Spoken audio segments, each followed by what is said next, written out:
It's going to be a close one.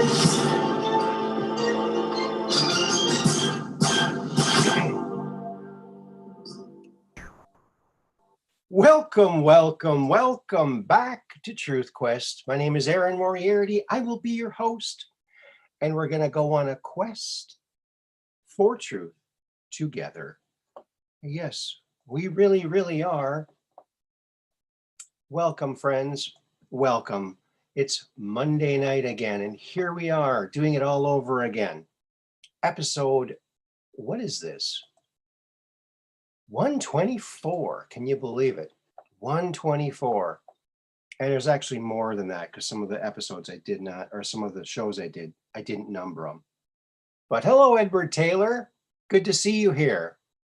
I'm going to grab my number 4, thumbs up. I got number 4. Someone got number 5. Hello, Green Dragon 64. Yeah, you're number 1. Wow. Congratulations. I'm going to share this out, and feel free to share it out yourself if you might have a friend that likes this subject matter, or maybe you just like to share things with people. And I would be very happy if you did. Because, I'm very proud of all of my subscribers. It's been all very organic. And so I'm very grateful for each and every one of you.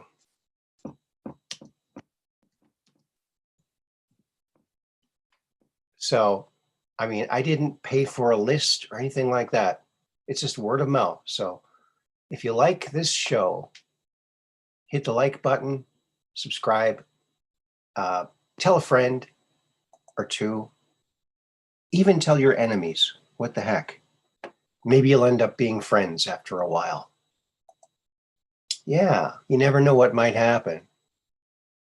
I'm doing very fine this evening, Green Dragon 64. How are you doing? All right. Well, well, friends, we have some interesting things to go over today. That's for sure. Oh my. Oh,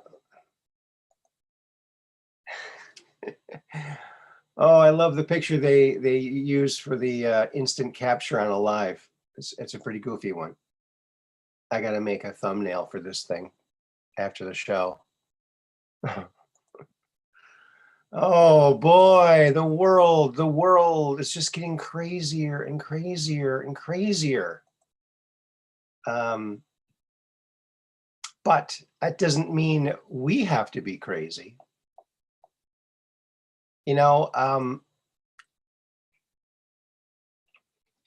Some people say that, oh, I just heard some animal crawling on my roof, or maybe just above the ceiling. Something. What was that? I don't know. Might have neighbors upstairs, but there's no upstairs. Interesting. Interesting. Interdasting. Yes, we have some things to look at today, friends. And so let's get on into it. Shall we? Yes, we shall. Shall. Hello, Valak21, J. Emster 100, and back by popular demand, there he is, the man himself. All right, I'm glad that you're all here. Hope that you're all doing well. Hope that your 2022 is just going swimmingly. So yeah, there you go. So now we're going to take a look at something, friends. Something that came up. And I just had to share it with you because you're my friends and this is what we do. Okay? Now, sometimes when I go, I go on Facebook sometimes. I have a Facebook page. And sometimes there's just these, overly dramatic posts. And so I just thought I'd share with you just this overly dramatic post. It's just something else. What do you think about that? Just another overly dramatic post. Yes, that is very dramatic, I would say. Yeah, I would have to say that. For sure. Don't you think? Hello, Mystery. Yeah. Well, thank you all for being here. I really appreciate each and every one of you. There you go. There's your dramatic post for the day. Feel free to screenshot that and share it around on the intranet, on your favorite social media platform. Social media. It's like anti-social, actually. Hello, Special K. Guess what, Special K? Guess what? I sent out your book today. So it should be getting there Monday. It's an estimated delivery date Monday on the 10th. So if you want the tracking number, maybe I can email that to you. Hello, Catherine Weiss. I can email you that tracking number. And so you should get that. You should get it Monday the 10th. So there you go. There you go. We love you. Oh, that's a sweet thing to say. Well, I love all of you too. Oh, you're very, very welcome. You're very welcome. Special K. Special K. I got a question, Special K. Now, do you actually eat Special K for breakfast? Do you eat that cereal? I'm just curious. Hello, Kelly George. So there's your overdramatic post. Take a screenshot of that thing and, share it around. I did not make this one. I think it's pretty good, though. As far as memes go, I think this one goes very well. Don't you think? Yeah, I really think. Yeah. Oh, by the way, friends, I'm wearing a shirt. This shirt, let me get the light. Oh, I'm gonna crank up the light just so I can show you this shirt.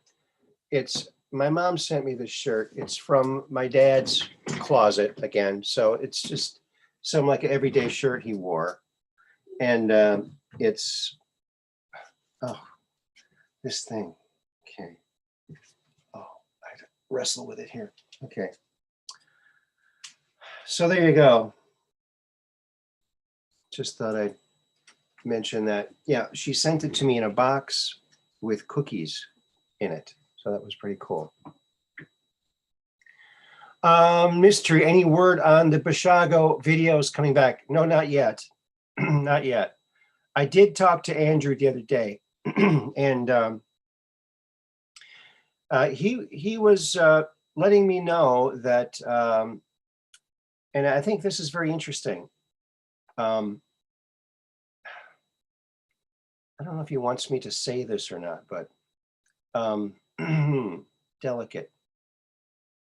Well, let's just say if you happen to get sick of something that might be going around, you might want to take a little more protein because it depletes your protein. Okay? So that comes from several people who have been ill and they've noticed the protein levels go way down. So be wary of that. No word on the videos. We are going to be starting the show up again. I don't know when, sometime in the future. I don't have the chronovisor, so I can't really tell exactly when it's going to be. Would be nice to know. maybe in a few months or so, we'll see, 3-6 months or so, and then we'll start to show up again. So we'll let you all know what all that will entail. But so it's going to be a great thing. And so he still keeps in touch with me.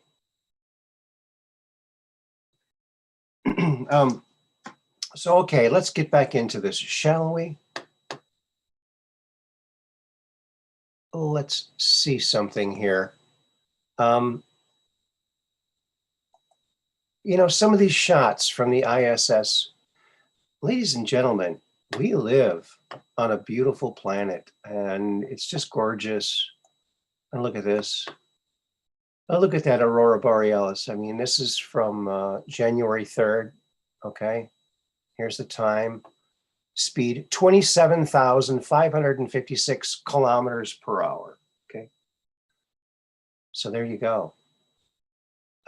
That's how fast you have to go to maintain orbit at what I think they're at 450 miles above the Earth. That's all. That's not very far above the Earth if you think about it. It's really not that far. And you know what? While we have this here, let's just do our little magic thing here and see if we can find anything in the background. Oh, look at over here. Is that just part of the aurora borealis or what? We're going to crank the light up a lot. Nope, I don't really see anything. So we're going to bring it back to its original luster and just enjoy it. It's just a beautiful picture. It's, you know, and this exists, folks. You just got to find it just, you know, on the intranet. It's the NASA live stream, but other channels play them too. And some of them I think are just reruns or they mishmash them together because a lot of them look like the same from day to day. So I don't know how many, if this date is actually accurate. I would hope that it would be, but you never know, right? But it's a picture of the Earth. Now the curvature is not quite this curved. It's more straight looking. That's not to say that it's a flat Earth. It's not. It's just that it's so big that going up just 450 miles is not going to show you a lot of the curve. Just like when a flea jumps off the back of a dog, can't really see the whole shape of the dog. He might actually think the dog is flat from his perspective, even jumping way up, going way up on the tail. You can't really tell. So that we're just like fleas on the Earth. There you go. What do you think of that? Let's check the chat. I thought a beautiful picture would do us all well.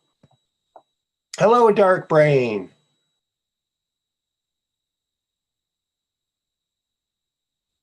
Oh, Jimster 100s from Zoso. Well, welcome. Yeah, Zoso is a wonderful, wonderful human being. He's just so, he's just in his element.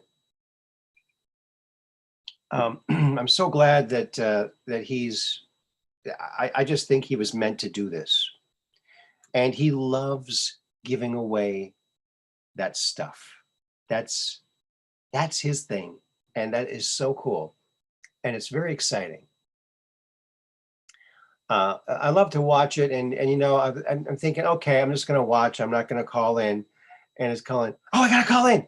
It's like all that, just like back when you're a kid, you know, trying to win the concert tickets, same thing. So he's really bringing that old hometown feeling back to the intranet, the radio, the great radio shows they had back in the day. But now you can see the guy, and it's nice to see that he's going to try and stop smoking too. So let's encourage him on that. He's a great guy. We need to have him around for a long time. So I know that after you quit smoking, your lungs clear up very quickly. So yeah. Yeah, my father quit smoking back in the 80s, around 88, when he had Legionnaire's disease. He almost passed away back then. And his doctor said, well, you can either keep smoking and die or stop smoking and live. It's your choice. And so he stopped smoking.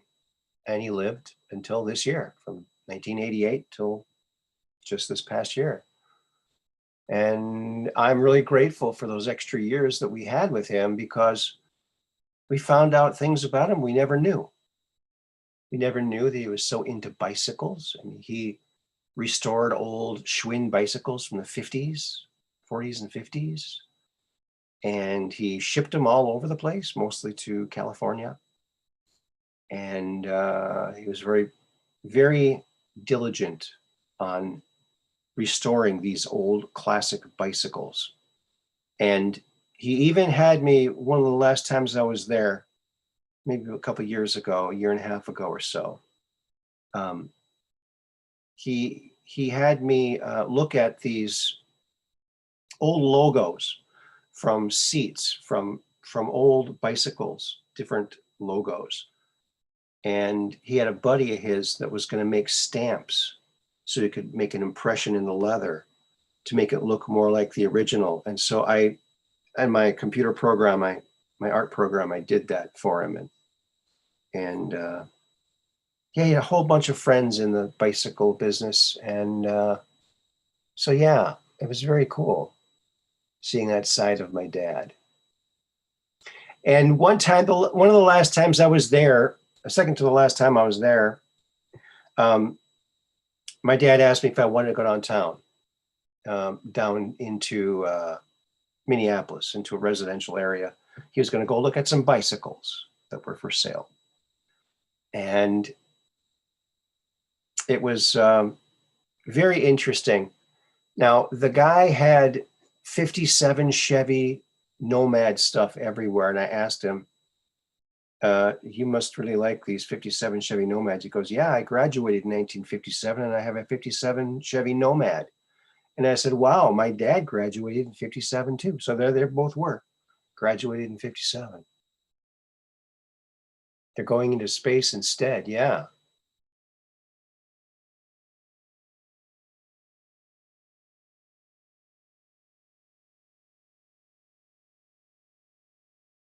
Oh, Special K. Interesting. The picture you have in the ISS, the shape of the photo, I have an idea about it. What if they're building another ISS for the arrival of, you know, the elite instead of them going underground? That could very well be.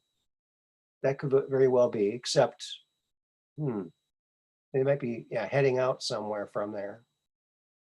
That could be. But they'd have to have supplies shipped to them unless they have someplace they're going. That's a good, that's a interesting thought. Hello, Peggy Dancer. Welcome to the show. Yeah. Isn't that beautiful? That is so beautiful. Love it. Love it, love it, love it. I love it.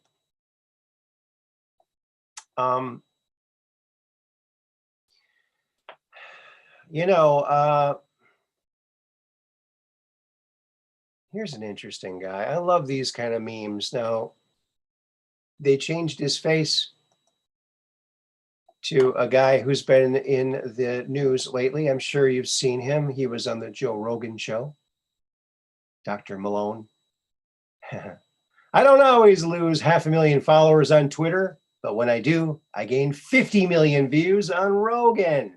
Yeah, there you go. And he's on, I think he's on Getter or something like that. I'm not sure. But yeah, there's a guy who invented one of the principles that invented and came up with the RNA thing that they're using in this. And he's labeled as disinformation. Interesting. Well, I did see that interview before it was taken down. It was a great interview. Very humble man, very intelligent man. And he did get the jab early on. I guess, yeah. Wow. I guess you don't know what it's going to do if it's not tested, though, right? But he's bringing truth, and that's a beautiful thing. Beautiful thing. It's a great interview. I encourage you to look it up. Austin Morris, there he is. Welcome to the program from Knoxville, Tennessee. Oh, he's on Gab? Okay. Dr. Malone is on Gab. Okay. Everyone's dancing now because Peggy Dancer's here. Yeah. It's a dance party now. So there you go. I thought that was a pretty good meme. I thought it was pretty darn good. Now this one, I think this one, it was the best one I saw today. What do you guys think? What do you think of this one? Okay, it's the old cat and the girl, but they switched it. It's Bill Clinton and she's Ghislaine Maxwell. Oh, she got approved for her booster shot. Wonderful. I'm sure they'll have a nice qualified deep state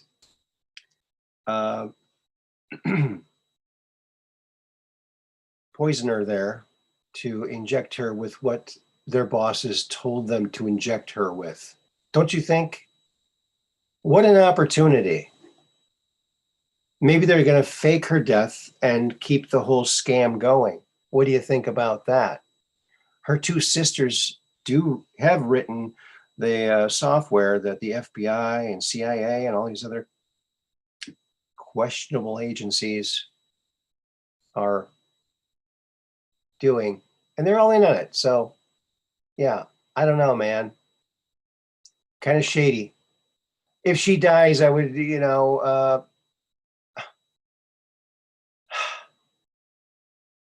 what are they going to do? How are they going to ensure that same thing doesn't happen again? How? I don't know. Maybe they should just live stream her cell 24/7. And we could all host it, We could all watch it and go, oh, yeah. And then, if she starts doing something, someone comes over there, we can hit some button and alert the guards. Go get him. Foul play. Yeah. I think that's a great one.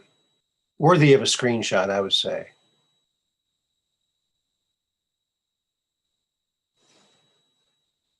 Yeah. UFO witnesses on the Travel Channel now, huh? Yeah, but you're only getting limited disclosure there. You're not getting any memes. They don't do memes. We do memes. We do memes and disclosure. So, yeah, something's coming up too, friends, in March. I saw this today, and I have it here somewhere. Here it is.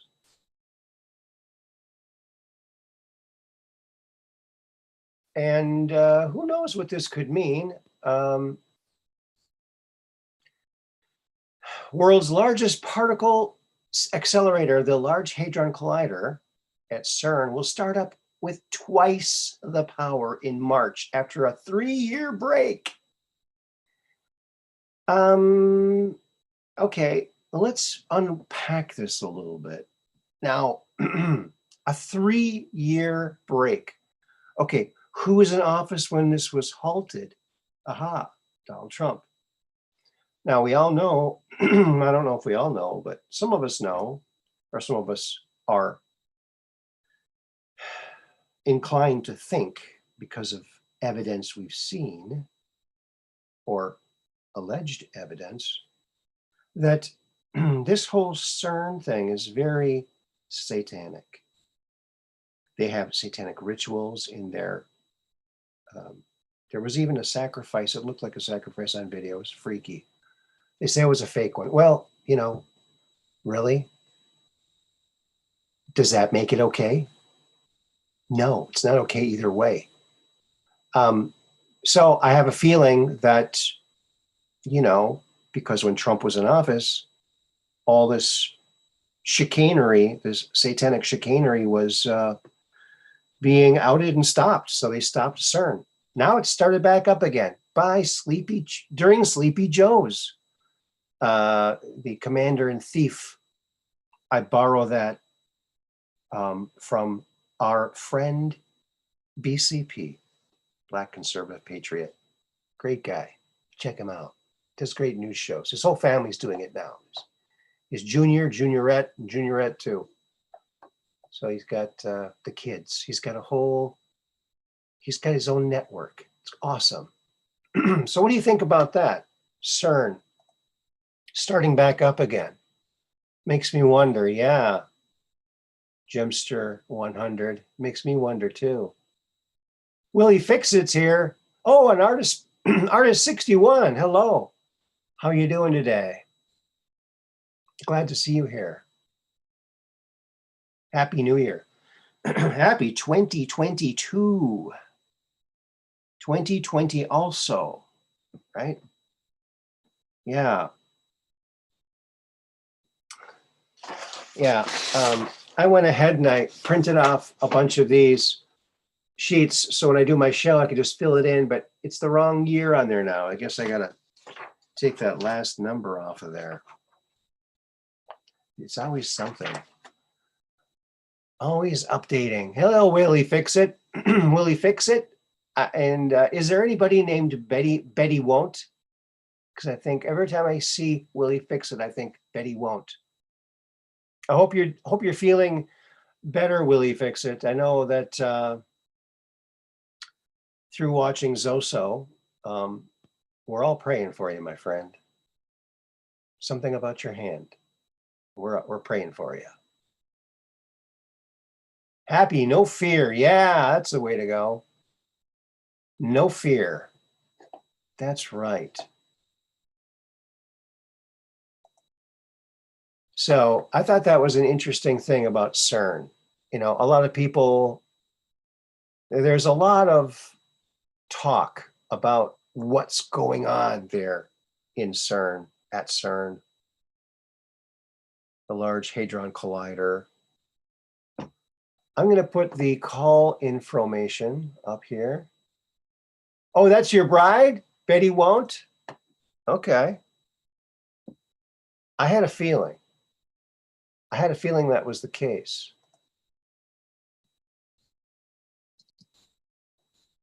Yeah. I don't know if this is going to let me.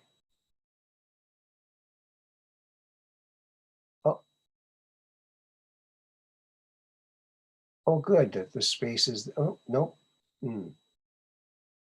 Spacing's always weird. I don't know how that does that for me. Do we cheat him and how? Yeah. Is Betty Won't? Lawyers are, do we cheat him and how? Yeah. There you go. I love it. Wordplay. No, that's right, Dark Brain. CERN with more power doesn't fill me with confidence. No.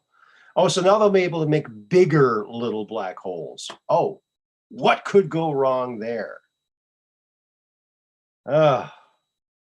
It's like if they found a big plug at the bottom of the ocean, they'd say, I wonder what would happen if we lifted that plug up, right? That's probably what they would do. Oh no, all the water is leaking out of the ocean. Well, you had to lift that plug, didn't you? Right? Yeah. Yes, let's send some healing energy to Willie Fix-It. And Willie Fix-It, there's something called psionics. So if you can, your own voice is tuned to your own body. So you can tell parts of your body to get better, and it actually helps.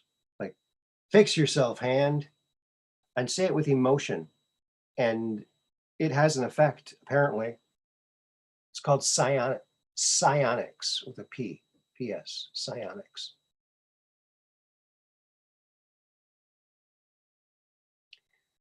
Yes, CERN is very scary. Yeah, those little particles, boy. Spinning them around so fast and smashing them together. You know, I don't know what they're going to find out. They've never found the graviton particle, okay? It doesn't exist.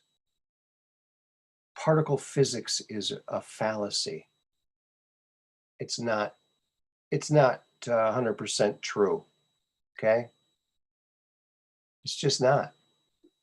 I don't think it is. I've never believed the Big Bang Theory either. I just don't think it's feasible that everything in the universe could be packed into something smaller than an atom at one point. No. Sorry. Nice try, but no cigar. I just don't get it. Corey Good put a video out today, or he posted, he didn't make this video, he pointed out this video. And let me see if I can find it here to show it to you. La la la la la la la la la.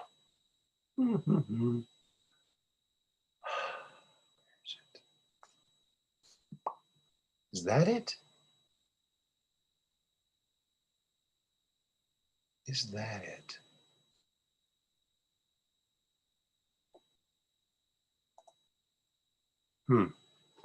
I have to check it out to see if this is it, folks. Okay, I'm not sure about this. So let's see.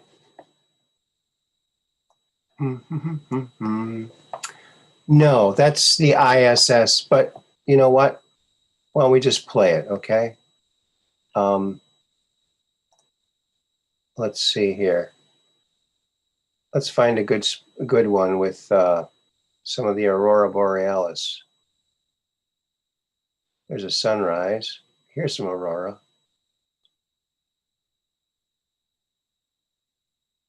Oh, there we go.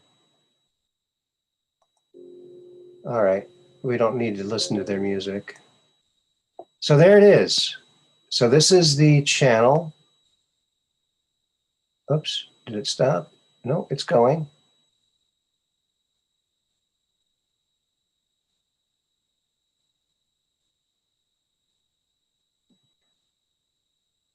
Is it moving? It doesn't even look like it's moving, does it? It is moving. Okay, good.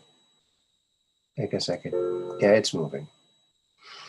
So that's what the planet looks like. This is actually moving. They're going 17,500, 27,599 kilometers per hour. Now, a kilometer isn't as far as a mile, but that's pretty darn fast. That's how fast they're going. So there you go. You see the aurora borealis over here. That's where, you know, energy from the sun hits it. It's pretty wild. I love that stuff. Well, maybe we'll play the music. I don't want to get... And the name of the channel here is... Oops. There it is. Space Videos. So look that up. There you go. Isn't that beautiful?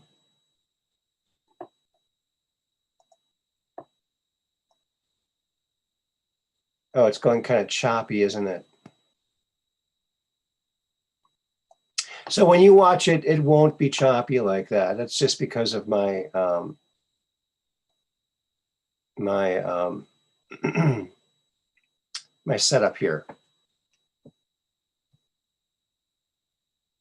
So there you go.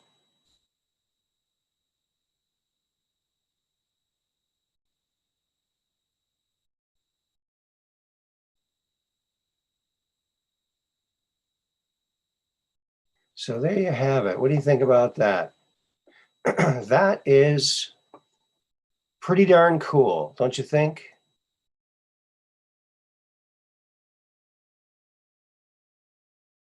Yeah. Yeah, the Northern Lights rock. I've seen them many times, but I've never seen them from space, and they're just gorgeous from space, you know. We live on a beautiful planet, and you know, I think everybody should be able to go up into space and experience this for themselves.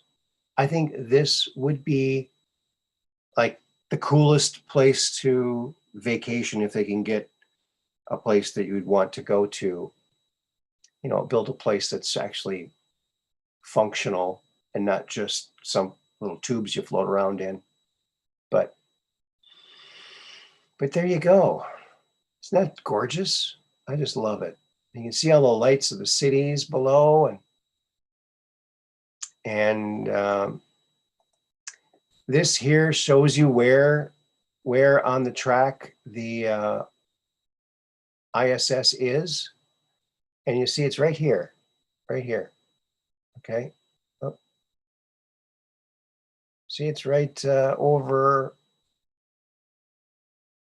Kyrgyzstan. When did that one come about?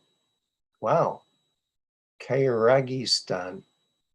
Interesting. Whoa, look at that. This is a different view. Look at that. It's gorgeous. We live on a beautiful planet. Look at that thing. And you know, after watching this, you know, for days, you know, I watch it quite often, looking for things. But it's just amazing how large the Earth is. There, and a lot of the areas that they um, go over are completely uninhabited. So there's no such thing as overpopulation, friends. That is a fallacy. It's not true. It's totally not true. What do they say? You could fit every human being in the world right now in the state of Alaska, and everyone would have like 1,000-foot apartment. Every single person in the whole world, men, women, and children, each person having their own place. That's all we would need is Alaska to fit everybody in the whole world. So there's no overpopulation, no such a thing. No world overpopulation. Now, some countries are very populated, but I lived in Rhode Island. That was smallest state in the union, and it was 65% unexplored. So there you go. Isn't that thing gorgeous, friends? You like watching that?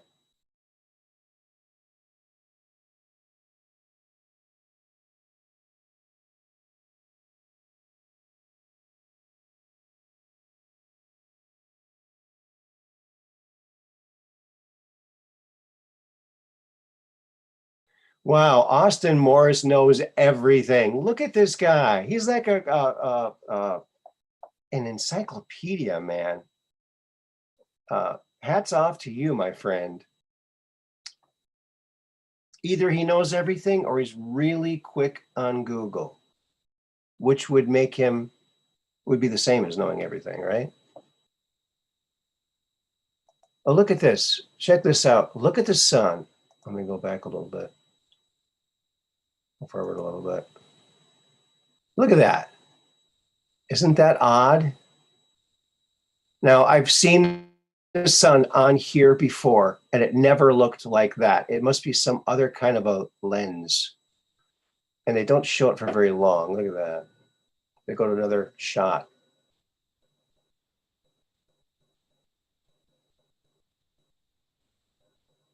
Look at that. They just changed the background. Interesting. The other thing I've noticed, friends, is when I'm watching this footage, you're looking at the clouds. I'm looking at the clouds. They never move. They never move. Clouds move. And, you can look at these cloud formations, and it takes, 30 seconds or a minute to traverse that area. And in that time, nothing is moving. It's like a static picture. So, star filter, that could be. It could be a star filter. Yeah. Special K. And will he fix it? Yeah, it could be. Just the kind of lens they have on it.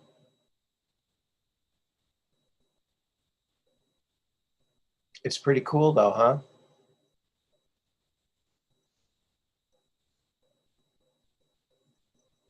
It's bizarre, actually. I'm going to take a picture of it. There, I just took a picture of it.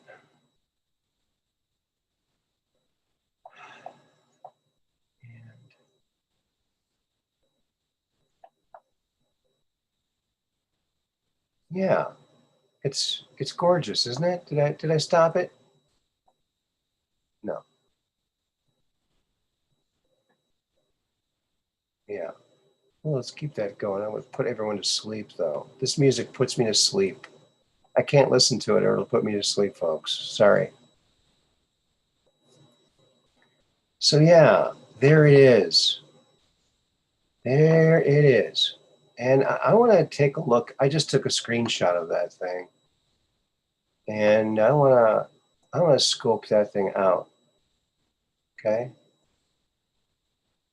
So let's do this. All right, we got that copy up here.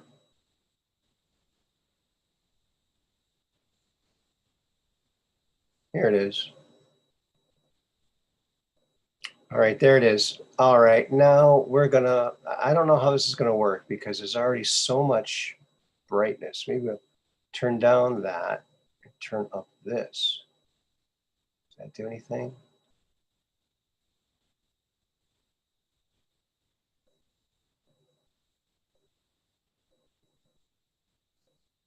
That's kind of weird, huh?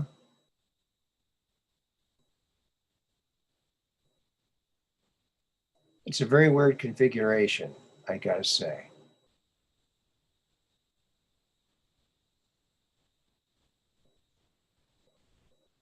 Yeah, I don't know. It's very bright. Very bright. That's how I know that I was a very, very bright kid. I knew I was a bright kid because my mom always called me son. Okay? That's how I know that I'm bright. There you go. There you go. And there you have it. And you know what? I talk about my mom a lot. My mom is a very talented artist, and she makes these beautiful, gorgeous ducks and birds out of wood. And she carves them. You can see up close, you can see all of the feather detail. It's all wood burned in there and carved, hand carved. And isn't that a cute little duck? Look at this. There are so many kinds of ducks. And my mom has made a lot of them. And it even has these little, very thin feathers sticking out there. Isn't that cool? So here's how she signs them. M. Moriarty. Hand carved in USA, wooden bird factory. And so there it is. Look at that duck.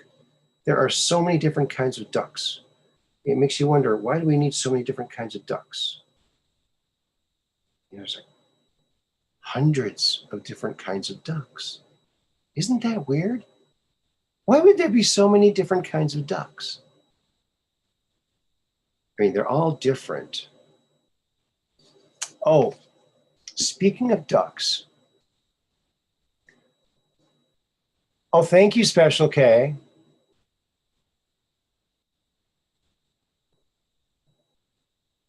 That's that's awesome, Donna Leanne Gwynn. My mom is everything to me. She taught me uh, to love myself, but more importantly, she taught me about Jesus. Yes, I used to talk to my mother about all kinds of things, anything you can imagine. God, Jesus, everything. I was a curious boy, so we talked about a lot of things. Um,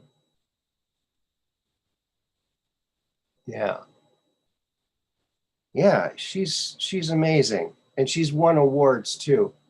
Um, and my dad would build for the standing birds. He would make the stand, the base. He'd get different kinds of wood. So he really helped her a lot. They were a great couple. Yeah. Gotta keep your ducks in a row. That's right. Yeah, my mom says that quite often, believe it or not. But yeah, she's really good at that. And she's made so many of them. And she used to tint aerial photos, giant black and white photos, because back in the day, color photos really didn't blow up very well. So they used black and white film, and then they went in by hand and hand tinted them. My mom did hundreds, if not thousands, of those things. Um, Junkyards and farms and whatnot.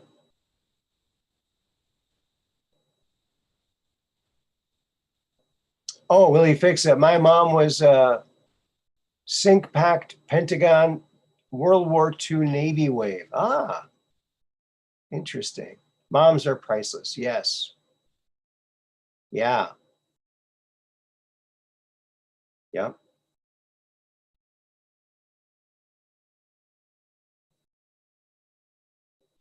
Mom. MOM. Dad.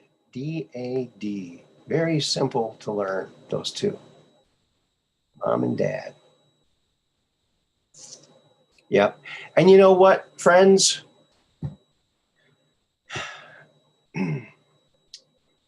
Keeping family together is very important. I'm divorced myself, and I know a lot of people are. Um, but when I worked at the daycare, I noticed that when I was just there alone teaching with all the kids,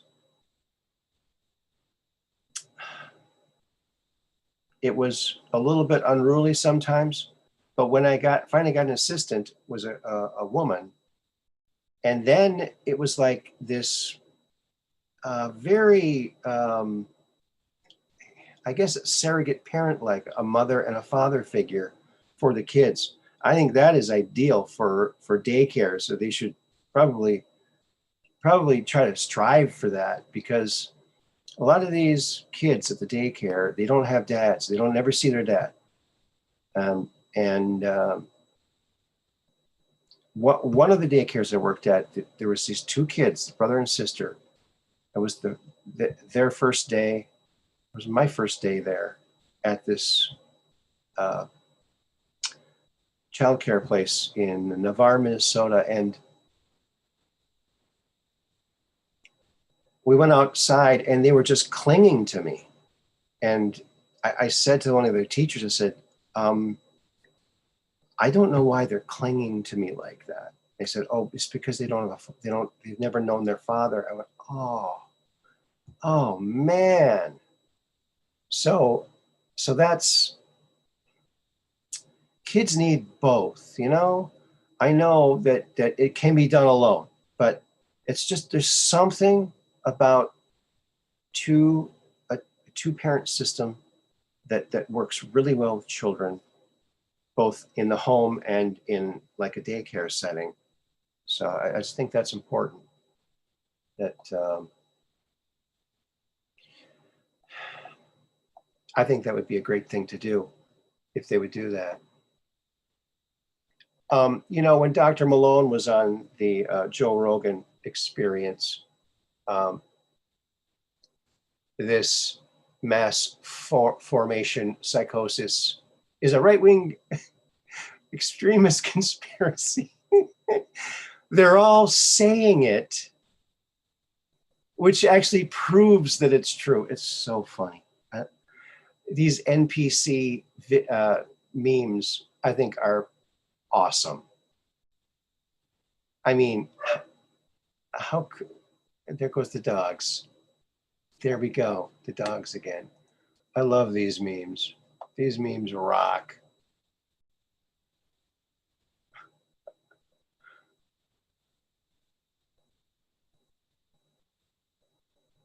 £11 baby, whoa.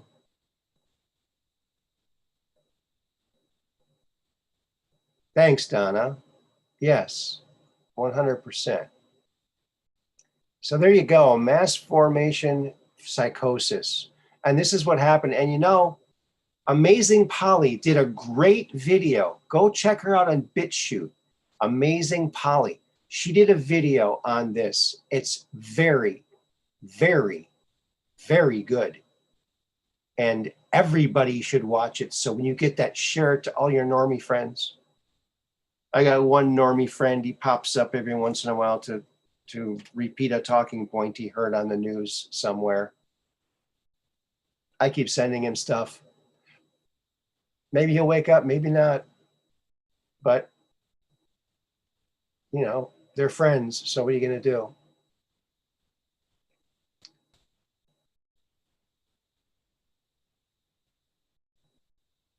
Oh, Gloria, you're talking about a duck that you found at a,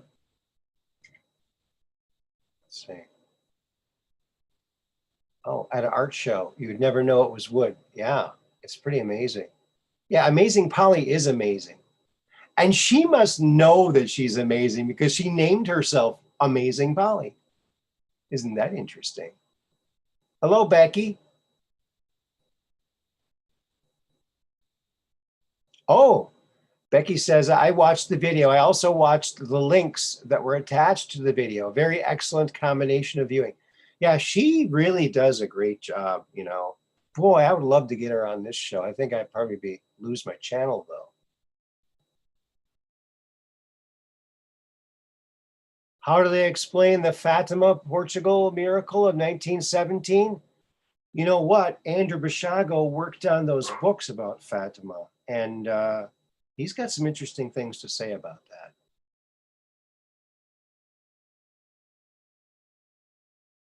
Oh, okay, Becky, you watch her on Telegram, and she has her links there. Okay, good. Yeah, Rumble doesn't work for me anymore. I don't know why. I think it's because of my antique operating system. Finn, well, the dogs are getting restless. The dogs are getting restless. Well, the lines are open if you want to call in and talk about some of this stuff. I got a couple more things I want to show you too here. Yeah. Oh.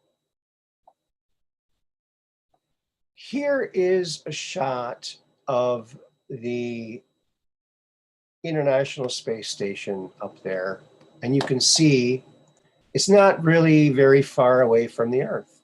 It's not way out in space. It's close enough for the gravity to keep it there in that orbit.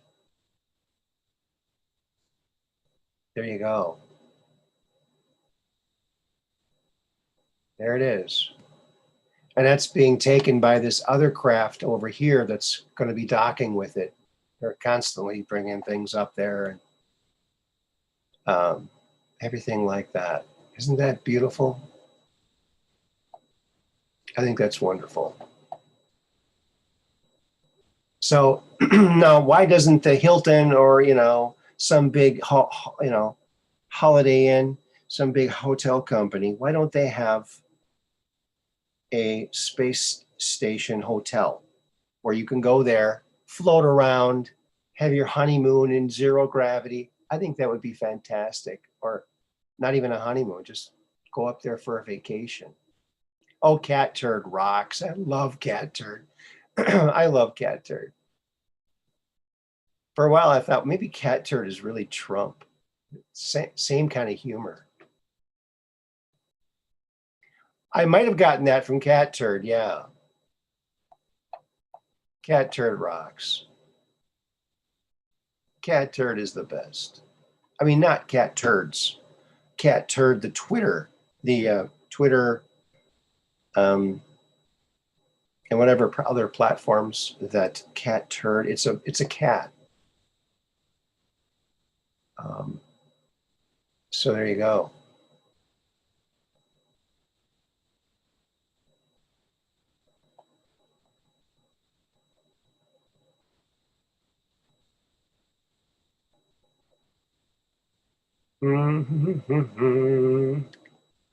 Oh, I found this in this ISS footage, friends. And I don't know if it's anything or if it's nothing or if it could just be a ship coming to dock with the ISS. But it looks like it's something. I don't know what really that it is. It looks like some kind of ship with a light on it, doesn't it? I mean, it doesn't look like a star. I don't know.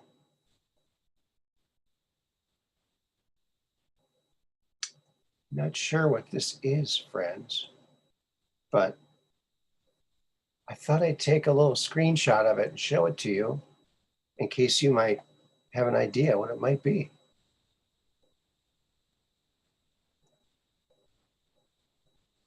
There you go. I'm going to fuzz it out a little more. There we go. There. What is it? Something in space. So Corey Good puts this, well, I got to find that video. Oh, I think it's up here. No, it's not up here. It has to be somewhere. I don't know where it went. But anyway, I'll just tell you about it. This guy makes this video. And the video is about the secret space program community. And so this guy, he started obsessing, watching all this secret space program content for like a month or two. And he makes like documentary type videos. He's a young black guy. Seems like a very nice guy. And very, very well done video. But my only thing is, so what he did was he watched all these secret space program, alleged secret space program whistleblowers.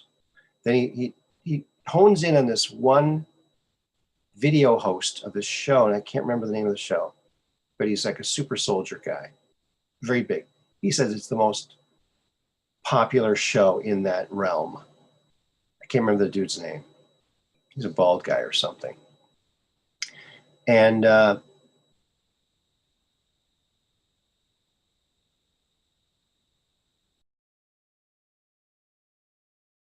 get on that show. And he did. It was very interesting. But he walked away from it thinking it's all just a bunch of garbage because he was spewing garbage and they took him. This guy took him seriously. Well,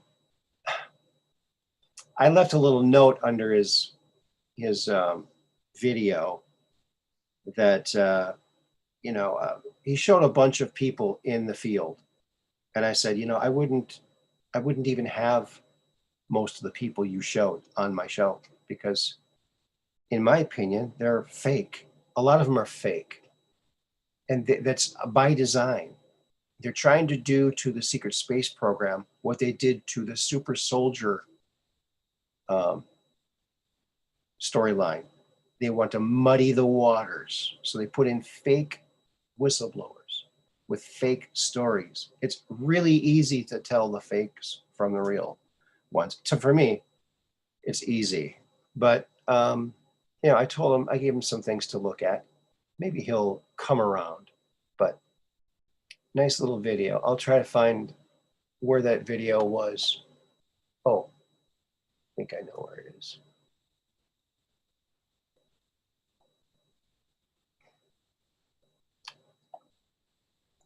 Where is it?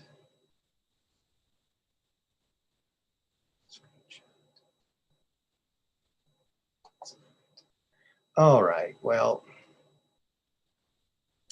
boy, this little computer, I tell you. I'll tell you something, friends. Still waiting for someone to call in. If you want to call in, feel free. We'd love to hear from you.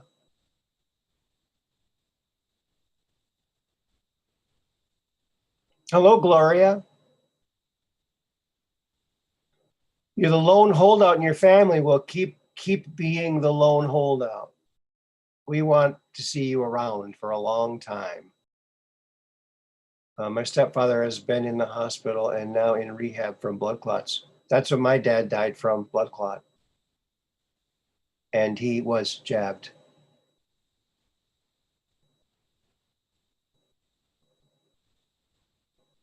Yeah.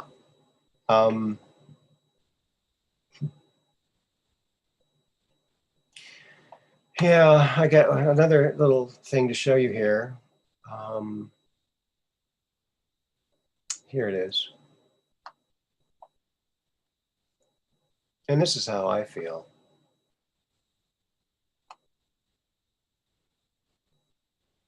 Putting germ, bacteria-ridden cloths over our kids' faces for 8+ hours is abusive. It's abusive even if it's for 1 minute. My goodness. And Amazing Polly goes over all the things, the reasons why you should never do this to a child. It's so abusive. It's in some cases worse than physical abuse. Worse. And psychological damage. These kids, they're going to have two years of their early life where they never saw a smile. They were in school and they never saw any of their classmates' mouths. That's disgusting. It's really insidious, and we need to stand up to this bull crap. I think it's bull crap. It's my opinion. So there you have it. And that's why I invented the Invisimask, darn it. That's why I invented the Invisimask.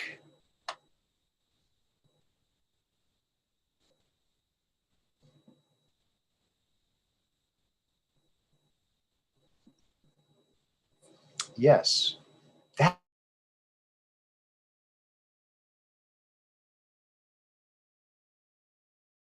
Masks are dangerous. So that's why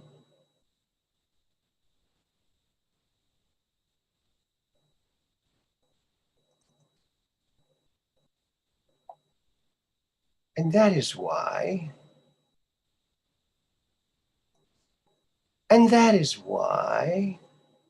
I invented. Where did it go? Oh, I thought I had that timed out. So perfect, friends.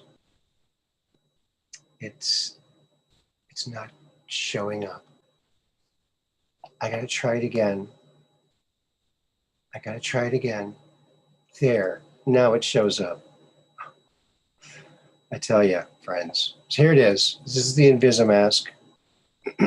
The Invisimask. Sick of wearing a visible face mask? The Invisimask. 100% visible, works with your immune system, and it's absolutely free. made with advanced nanotech teleported onto your face. Outlined so you can see the Invisimask. There you go. I invented it. I biolocated and teleported one to everyone's face. So all these people who are still wearing a mask, they just haven't heard about the Invisimask. And that's the thing, you know. And there you go. Yeah. I got my homemade electron microscope in the garage there, cobbled together. There you go. I wear it all the time. I've never worn a visible mask because I always wore my Invisimask. And when they ask me, where's your mask? I said, really? I'm wearing the state-of-the-art Invisimask, okay? I'm totally covered. Thank you very much. Now, if you stand aside, I'm going to do my shopping with my far superior Invisimask. It works with your immune system, and you got one too. So take off that cloth diaper and stop breathing your own snot, okay? Stop breathing snot. It's not good for you.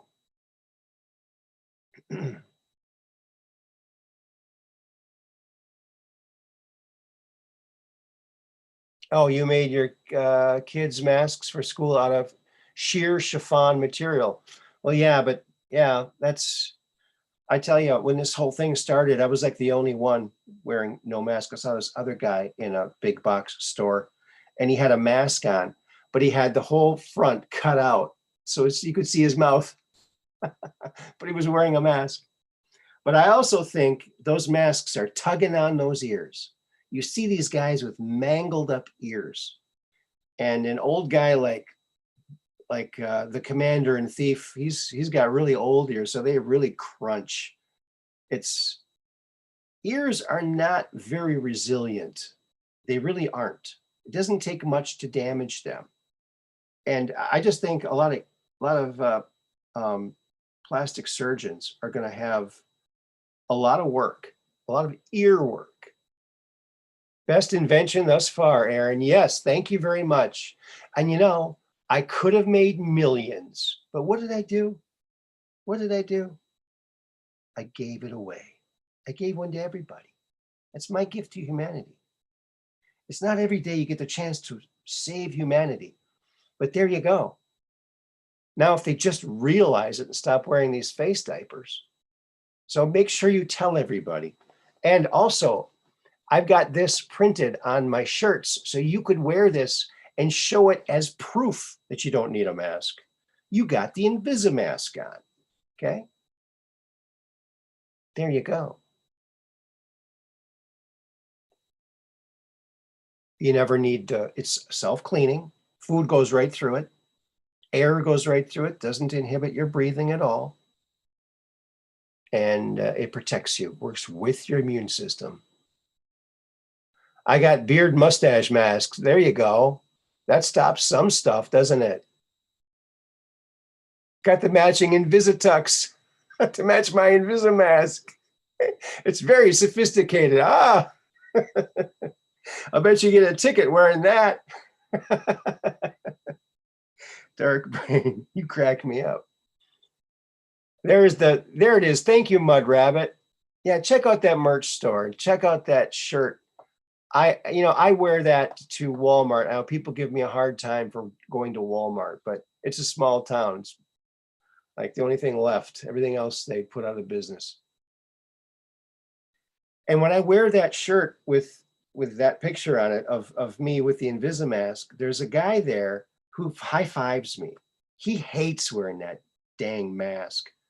And so there you go. He loves it when I wear that shirt there. He gets a kick out of it.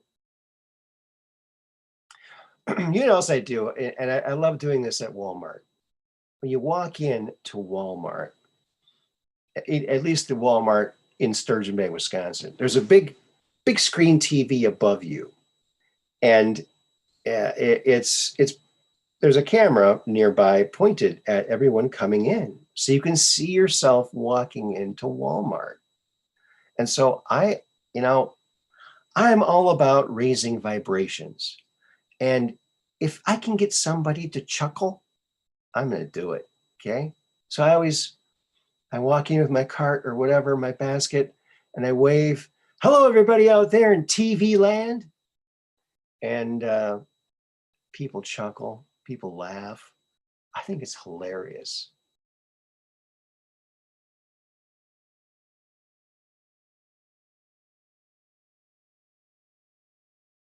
Oh, you're going to buy one right now? Oh, awesome. Thank you, Donna. Yeah, yeah, that picture was taken about a year and a half ago. So, year and a half ago. Oh, I had the arrow on my collar. Oops.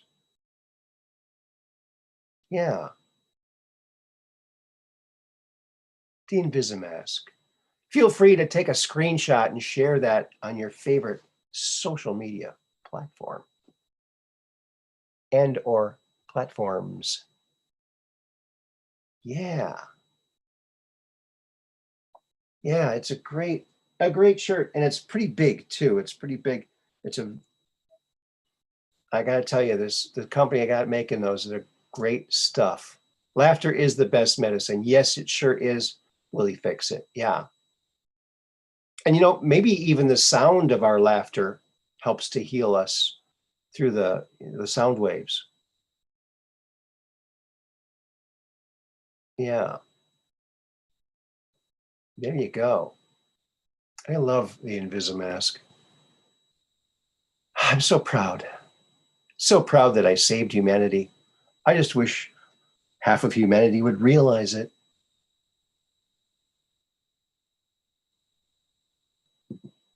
My Walmart is absolutely insane. Nothing but crazy is going on in there. LOL. Really?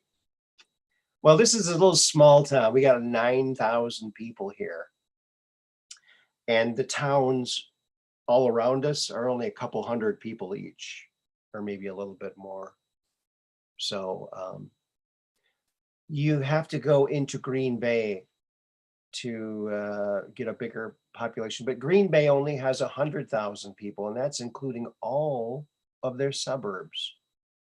There is no building over 5 stories tall, I believe, maybe 6 stories tall in Green Bay. There's no buildings. There is no buildings. When you fly in, you're literally going, oh my God, it's a state of neighborhoods. That's it. Just a bunch of neighborhoods. There's a couple of little downtown areas, but there's certainly no skyscrapers. There's nothing. This is really bizarre. But up here, when I first moved here in Door County to Sturgeon Bay, it's like I made the comment, and this was back way before the turn of the century, in the 90s, early 90s. And I said, this is Mayberry. It's 1963 or 64 Mayberry. This is what it is here. It really is kind of what it is. There's only a couple of stoplights. People get all up in arms if they put a new stoplight. Oh, they put roundabouts up here, and people had a fit. There you go. But yeah, it's pretty interesting. We got more lighthouses than any other county in America in Door County. There's 11 lighthouses. And, I don't know why they call them lighthouses, because as you know, they're very, very heavy. So, pa, how do you like that? Snuck one in there. Oh my goodness. BBP demand, backpack population. I live in a city with about 350,000 people, give or take. Wow. Yeah, we got 9,000 here.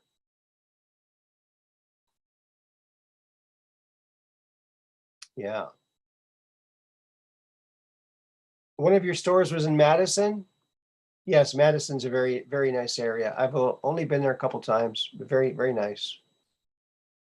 Very nice area.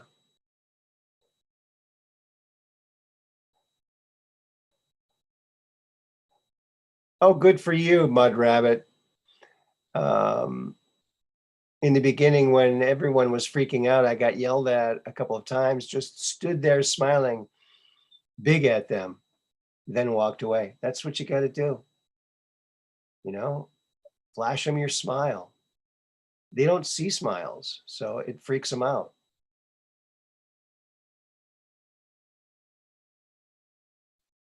On the Great Lakes for fog. Yeah, you know what? That's interesting that you mentioned that, Willie Fix It, because the other day, it was so foggy outside. I looked out the window. It was so foggy, I couldn't even tell what the weather was like. Boom, bah.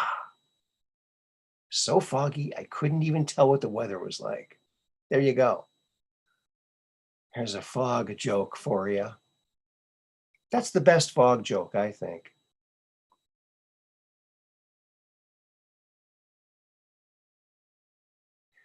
No one has ever yelled at me, ever, ever. I even made a video of me walking into Walmart and they said, "Do you want a mask?" I said, "No, I have the Invisimask on." That's all you got to say. And they can't do anything, or they won't, or they don't hear. And I've never, ever, ever, ever worn a mask. There's one store here, it's a smaller store that I'll never go into again. I wish I could because I like the store, I like the people there. But I went there during the pandemic and I just needed to get one thing. I knew exactly where it was, and I just didn't want to wear the visor. They make you wear a visor. I said, "No, I don't want to wear a visor." I said, I was in the entryway. "I'll tell you what, I'm very good at holding my breath. I'll hold my breath. I know exactly where it is." No. They told me no. Really? Even if I hold my breath? Really? I was out of there. I'm done. Done. You lost me. Yeah. So everybody else, every place else up here, I've never worn a mask. Never will. Never. And it's so funny to watch, to go into these stores, and for a while, after a while, these people started not wearing masks. And then all of a sudden, boom, they're wearing masks again. I look at them and go, well, there must have been something on the news, some kind of fake news about, oh, we got to get the fear up there again. Oh, you got your Invisity. Awesome, Donna. Thank you very much. That goes to help the program out. So thank you so much. Yeah. And yes, yes. Thank you so much. That's awesome. You're gonna love it. And it's just great to show people, look, I got the Invisimask on. Boom. And you can get in. Hopefully you can get in. It depends on how Karenish they are, right? I feel sorry for all the women named Karen who aren't mean like that, because it's kind of weird that they picked a common name like that to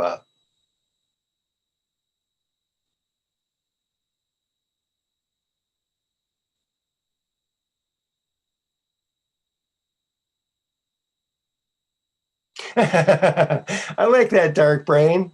That's awesome. As I walk into Walmart, the greeter yells, "Do you have a mask?" I pull the mask out of my pocket and say, "Yes, thank you," and stuff it back in my pocket and keep walking. That's the way to do it too. Yeah, it's just dumb. All these unconstitutional mandates, which aren't laws. You don't have to. Oh, thank you very much, Donna. I really, really appreciate that. That's beautiful.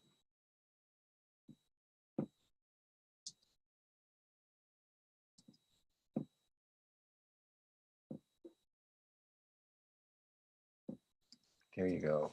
I just had to type something there.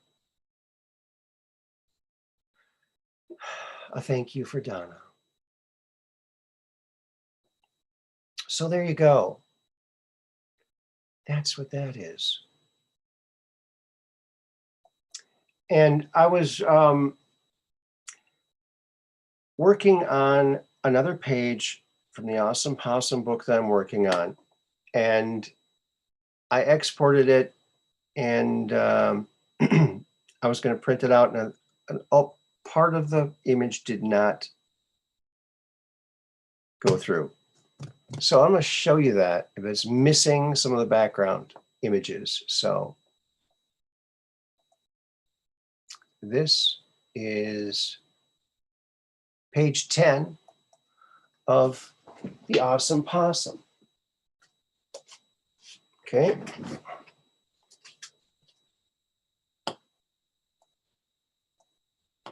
So there it is. Now there's going to be like bushes and stuff back here. It's not going to be sky till down to here. It's going to be bushes and stuff behind him. But the words that go with that page, that's page 10, are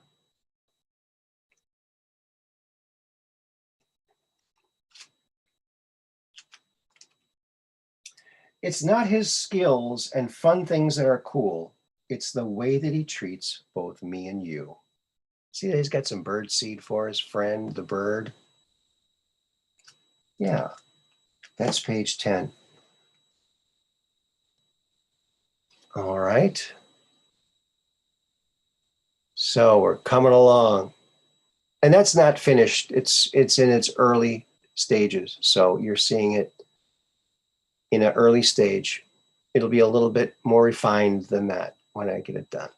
Okay, so that's, hopefully I'll get these books done and be able to put those up on one of those,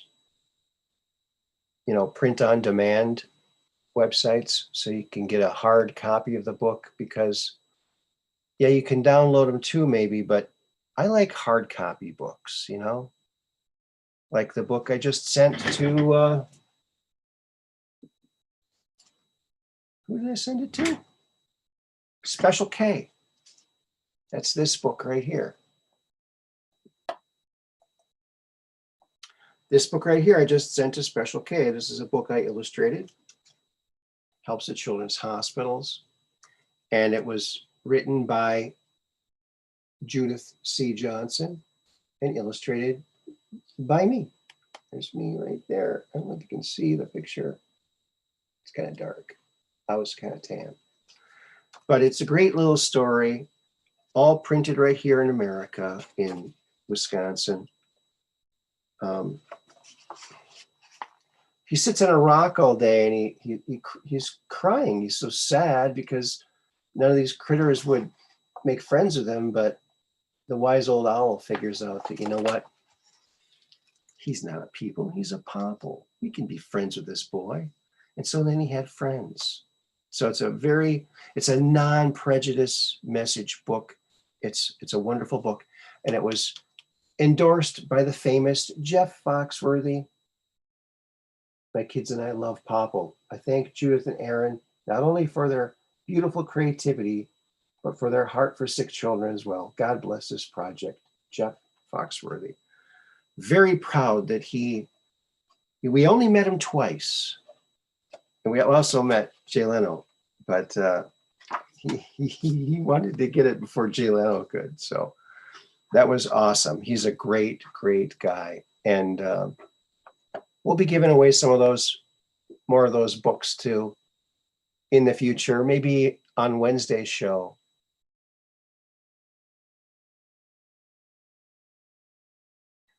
Oh, Austin Moore says the one exception is the book is a long novel with small print. The Kindle device is a blessing in that case. Yeah, but for me, you see, it's so hard for me to read type on the confuser because it's so much light coming at my eyes. And I prefer looking at a regular book. It's not as hard on my eyes. I've got an eye condition. And I've got these blind spots that the more light I look at, the darker they become and the less I can see. So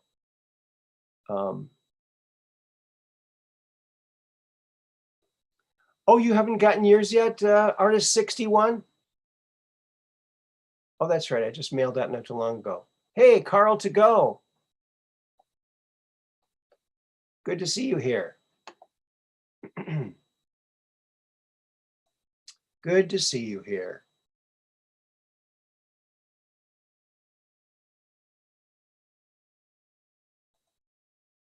Screenshot. Screenshot. Okay, I just thought I would check out this picture. I took this earlier. I did not check it though to see if it's got anything in it. I wanted to do that live on the air here with you folks. So let's check this out. Now, this is an image from the International Space Station. This is part of the International Space Station. This is the arm here. See, it's gifted by Canada. Canada built that. I think they built the one on the shuttle too, the arm, the robotic arm. But there's all this black space, and I'm always curious. Maybe we'll find something. So it's always a crapshoot.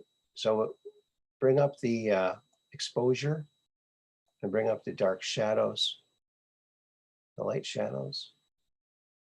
And I don't see anything. Nothing. Not even stars in the abyss. That's because the Earth is just too bright. It's very bright. I don't see anything. Yeah, nothing on that one. Nothing on that one. Okay, we got another one here that there should be something here, although I didn't check it before the show because I didn't have time to check it.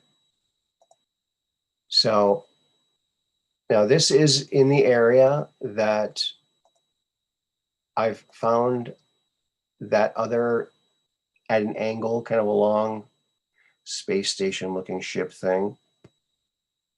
So let's see if we can find something here.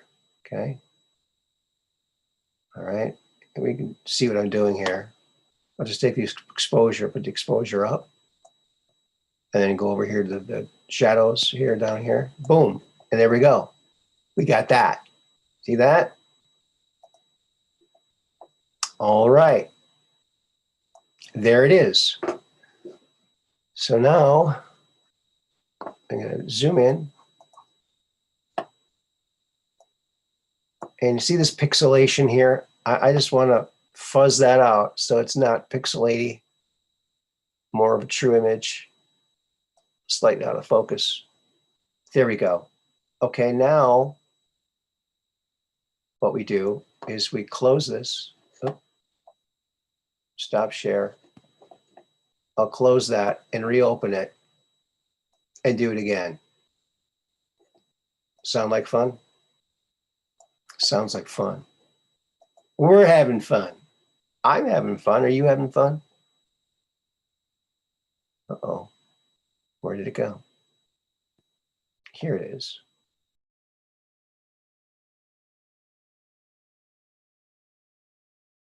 Is this it? No, that's not it. Oh, it didn't make it on there yet. Let me check it again.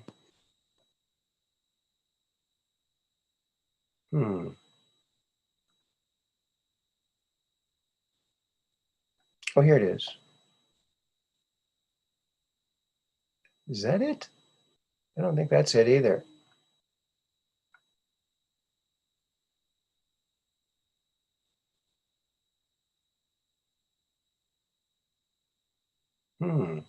Where did it go? Is this it? This might be it. So let's see.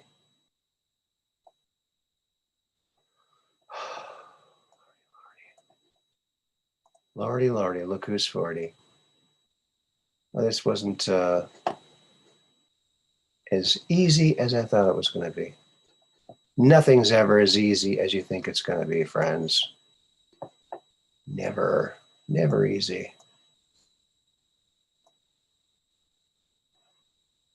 Well, let's see if it's showing up in the chat. But I have to get it up.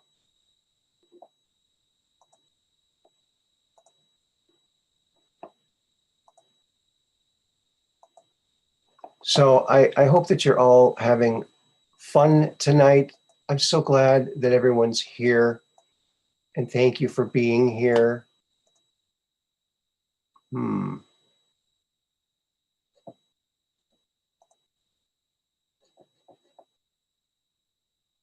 And why am I not seeing that? Darn. Let's try it again, shall we?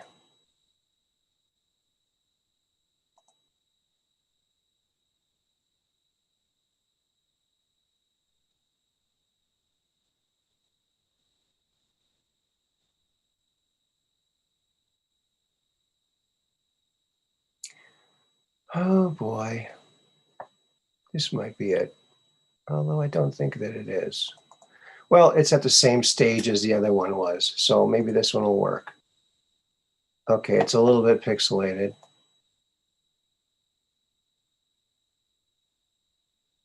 All right, and now we're going to bring it up a little bit more.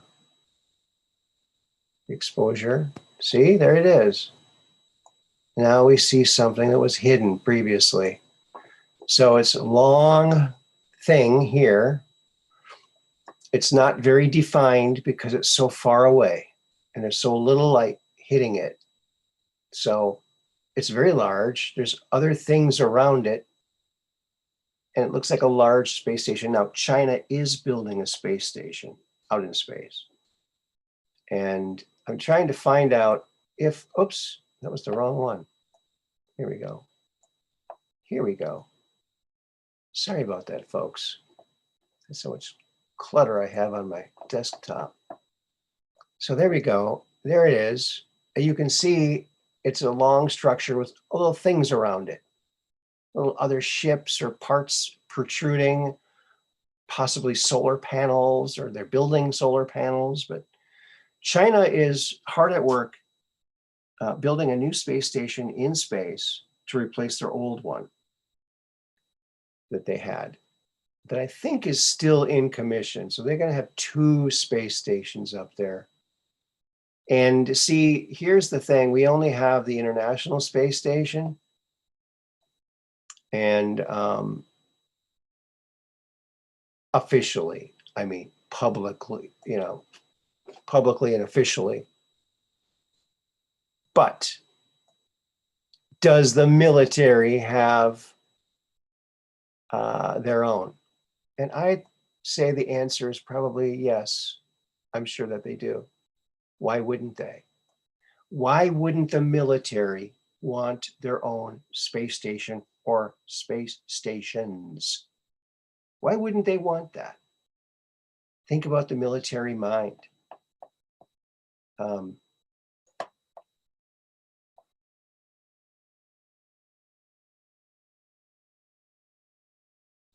Okay.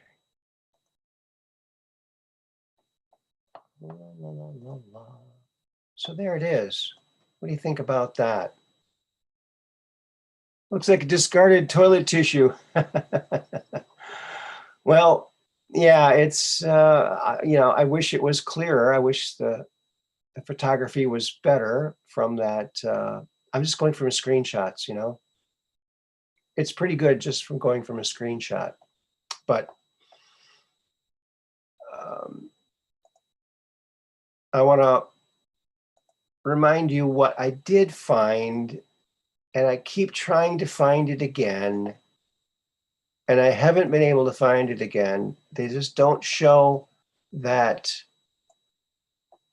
They don't show this particular scene from the back of the space station. So it's right here. And this was what it was when I did that same process to it. So this was receiving a little bit more light than the other one that we saw just recently. So we got a nice structured thing here. and something here. And there was something like over here, but it didn't make it into the picture like this, a little dot. So what's that? We don't know. But now if I'll show you where it is. It's actually right here. I placed this circle here without knowing exactly where it was. But so I'll do this, our little magic here to this one, and you'll see it pop out. See, there it is. See, just like that. There it is right there. Now you can barely see it. And that's why I had to, save it and then do the same process over again. And then I got this, which is unbelievable. Unbelievable. What is it? I haven't seen anything like it. Yes, that is a structured object. Yes. Yes, Austin. But so is the other thing. It's just too far away and it's not catching much light at all. This one did, and it looks like, to me, and I've said this before, I'll say it again, this looks like, this part right down here looks like a massive space station of some kind. And you don't know how far back it goes. You're looking at the end of it. It might be as big as a Walmart, who knows? But this looks like almost like a traditional spacecraft that you see flying up and docking to the space station, the International Space Station. It's got, solar panels on the side, which I'm assuming are solar panels. But it's got this pointy thing up here. And I haven't seen anything with a pointy top like that. Although it is a bit fuzzy, so maybe it's not a pointy top. But yeah, where is the sun? The sun is like probably right above where the ISS is. So probably casting some kind of shadow down on the Earth at some point. Maybe it would be a dull shadow. But yeah.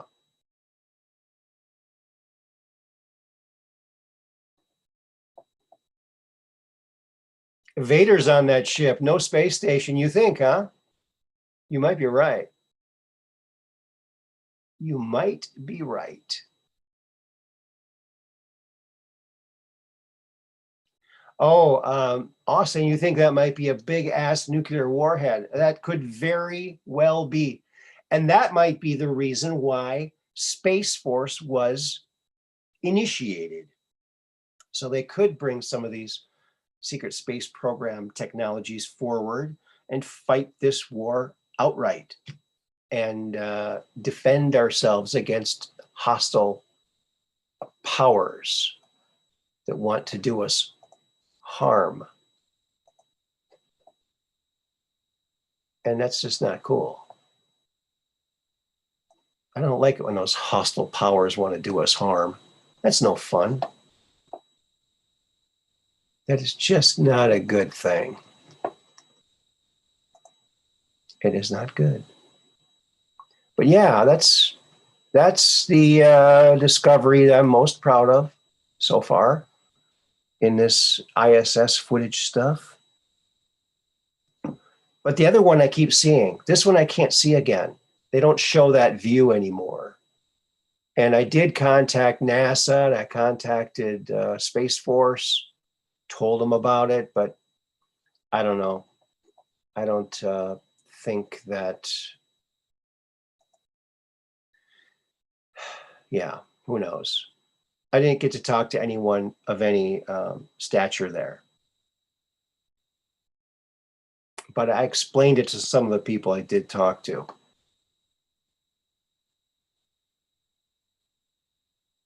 But, they monitor everything, right? So they're monitoring the show probably.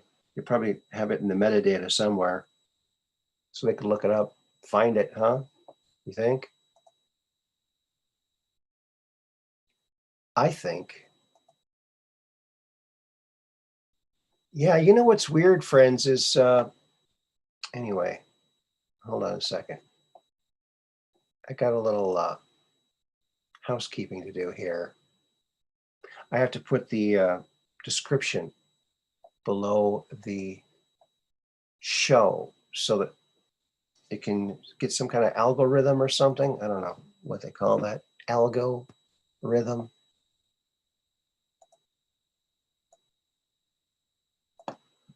Yeah.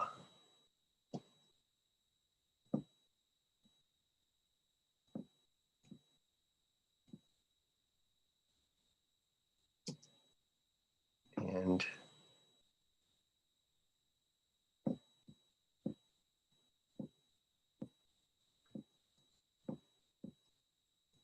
here we go.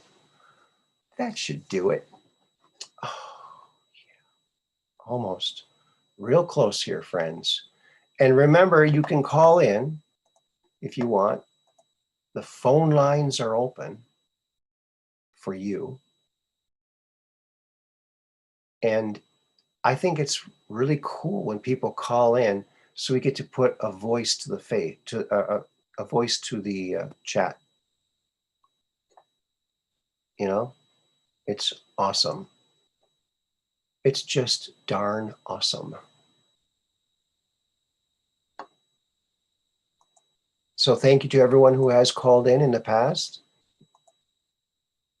And thank you to everyone who does in the future.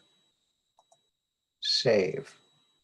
I think that'll do it, friends. Now it's got the description, which is just copied from the other one. I'll have to change it a little bit later.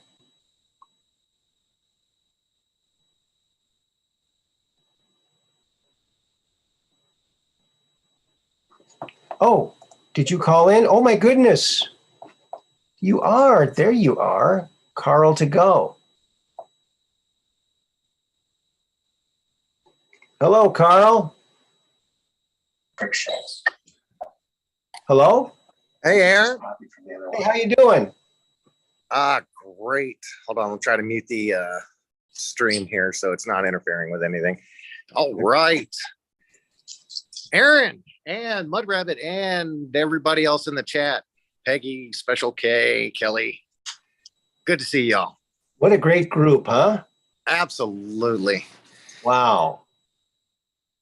We should start our own town, all of us here. You know, it's a good group. Had to start a big live stream. Well, you've already got the live stream going, so yeah. Yeah. So you know, you're that's a great find on your International Space Station picture there. Thanks. Yeah, I wish I could find it again. It's boy, it's playing hide and seek now. It's not there anymore. They don't show it. Do you remember that video I had Red Pill 78 play about the it's the only video I've ever found of the Earth and the Moon in the same video frame. Oh, is that the satellite that's between the Earth and the Sun, and it caught the moon in front of the Earth? That one? No, it was a undisclosed NASA mission to Mars. And on their flight out to Mars, they videoed the Earth and the Moon. And it was the video had two segments, one from 1973, I believe, maybe 76, somewhere right around there. And the other one was done in 1991. And in both flights out to Mars, they not only show, it shows the Earth and the Moon, 10 days out, 20 days out, 30 days out. And then it shows as they're approaching Mars atmosphere, and then they get in close. And in the 91, in the later section of the clip, it shows you can see the atmosphere of Mars, the clouds moving around, the surface of the planet is crystal clear. It's gorgeous. But that it's the only video I've ever found that shows the Earth and the Moon in the same video frame. Wow. Now there's some kind of an observing satellite. It's way out between the Earth and the sun. And it can turn the camera back, and it's taken a bunch of pictures of the Earth, and it caught the Earth with the moon in front of it. So you could see the dark side of the moon, but it's not a very clear picture. So you can't get a very clear shot of it. But I've never heard of that. yeah, it's out there. Let me see if I can find it. All right. Okay, Earth. Here, let me look for that. See Earth if I've got that link saved up here.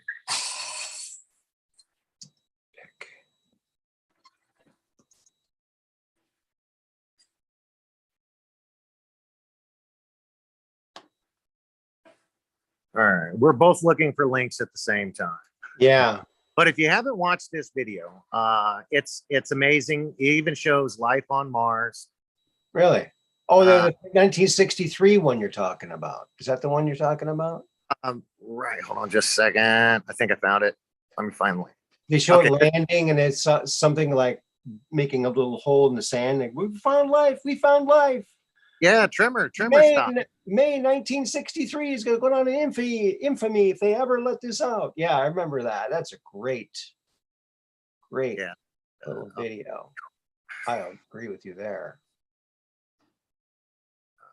Yeah, I can't find that image. I keep not finding the link up there. But if you want, I can post the link in chat and okay, sure. Post it in the chat. I found that picture that I told you about. It's taken, but some people say it looks fake. Of course, they're always going to say that looks. Everybody says anything online is fake. Only what you see on CNN is real. Yeah. And you know, the biggest crackery and quackery of it all is the term conspiracy theory. Yeah. You know, was created after the unfortunate JFK assassination. But since that time, especially in the past, I'd say 20, 30 years, the only conspiracy theorists you ever see in real world are on mainstream media. Of course, yeah. Everything that is ever spoken out of mainstream media, whether it's Fox or MSNBC or CBS or CNN, is all conspiracy theory. Yeah. When you talk about real world facts, you have to dig in ancient history to find real knowledge of any kind. Mm-hmm. And you know, thanks to the internet and today, man, I've been just excited, learning all about the Tartarian civilization. Oh, yeah. You know, there's you know, how many times they have erased history is insane. Mm-hmm. Me and my wife were looking at pictures of, what do you call it? They had electric cars. Oh, yeah, that's, I hate to tell you, brother, that's computer generated. Well, they claimed that it's a picture of, this is what they claimed. This is what they claimed. Well, of course. No, that is completely computer generated. You can tell by the moon and the Earth itself.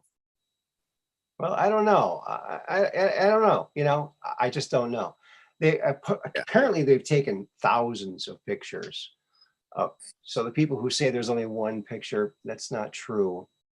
Well, what you understand, Aaron, is that every image of the Earth we've ever seen online or in books is completely computer generated. I don't think so. I don't agree with that. But it's been proven. No, it has not been proven. Yes. Okay. So what they do is in fact, they're really sloppy about it. But they copy and paste clouds over each other. So you have the exact same cloud shapes in all over the place when they generate these pictures of the map. Oh, you're kidding me. My battery's dying. Oh no. Oh no. I got it. I was going to go into the so chat you know that. Did you put that link in the chat? Yes, it's already in the chat. Okay, I'll have to grab that.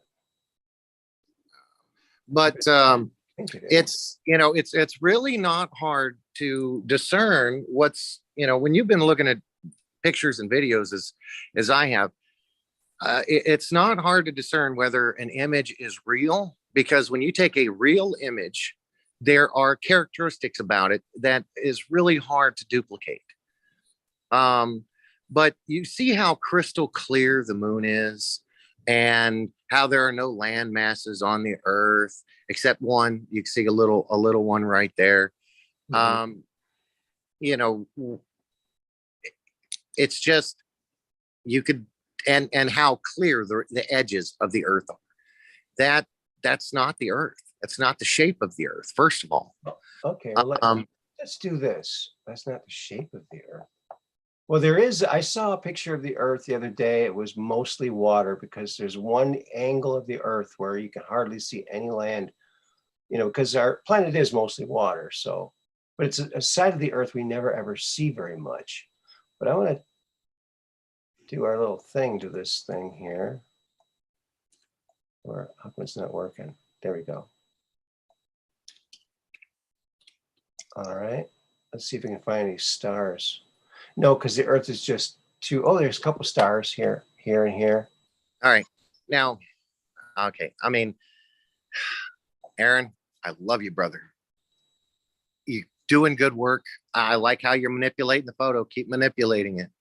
But, this is the difference between reality and propaganda. They're getting really just good. You saying it's not real does not make it not real. You're right. You haven't done the research I have, and that's quite apparent. Nothing against you. You have your own specificalities, but you rely on propaganda too much. No, I don't. Why do you say that? I rely on propaganda. Okay, so everything that we've been taught from the time that we've grown up to when we go to college, to what we see on TV, to what we read in books, is a very narrow line of information, and it all has to correlate with each other. And if anything goes outside of that very narrow specific line, it gets erased or ridiculed. Okay, that line of information that we've been taught from day one till now is a blatant lie. Everything you have to, in all aspects of our society, we are forced to hit the I believe button so many times, it's insane. I don't like to hear I believe. I don't know if every single thing. I know what you're saying, that it seems like everything is a lie because they've lied about some pretty big things, but I really don't think that everything is a lie. Like this, to me, this has a 50% or more chance of being actually a real picture of the moon in front of the earth, taken by a satellite between the earth and the sun.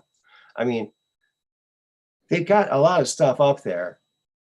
They should have something that could do this. I mean, by now they've got thousands of things up there. All right, it just doesn't seem out of the realm to be possible to me. Since we're talking about satellites, have you heard of the Black Knight satellite? Yes, I have. Okay, what is special about the Black Knight satellite? It goes north and south. It goes between the north and south, not the equator. Right. So how come to this day, I mean, this satellite's ancient. Yeah. Ancient.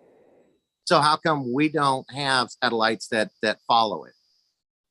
Well, I think they have been following it, at least. But there's no clear of it outside of when it accidentally gets caught or captured when it's passing in front of other satellites.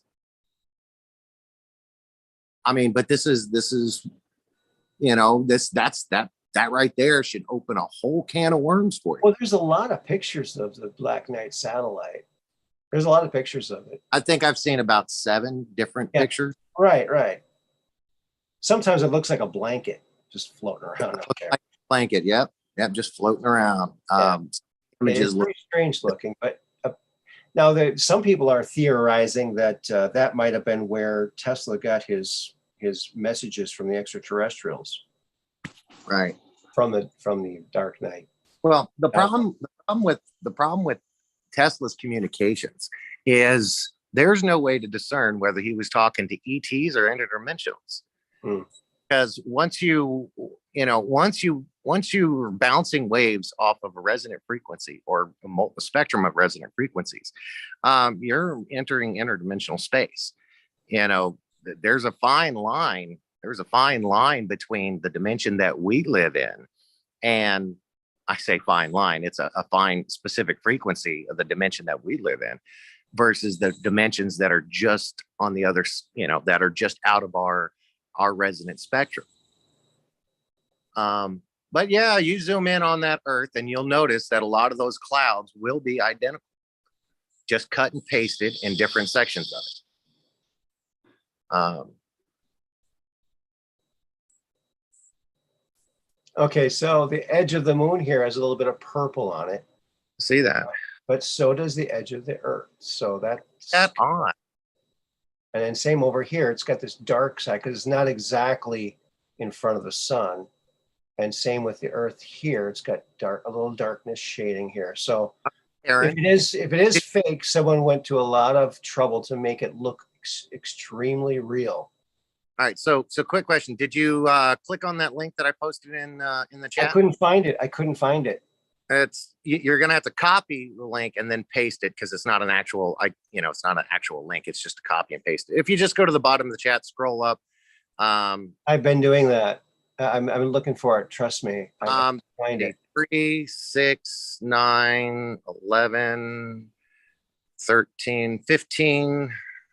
No, because that's 15. I just saw it.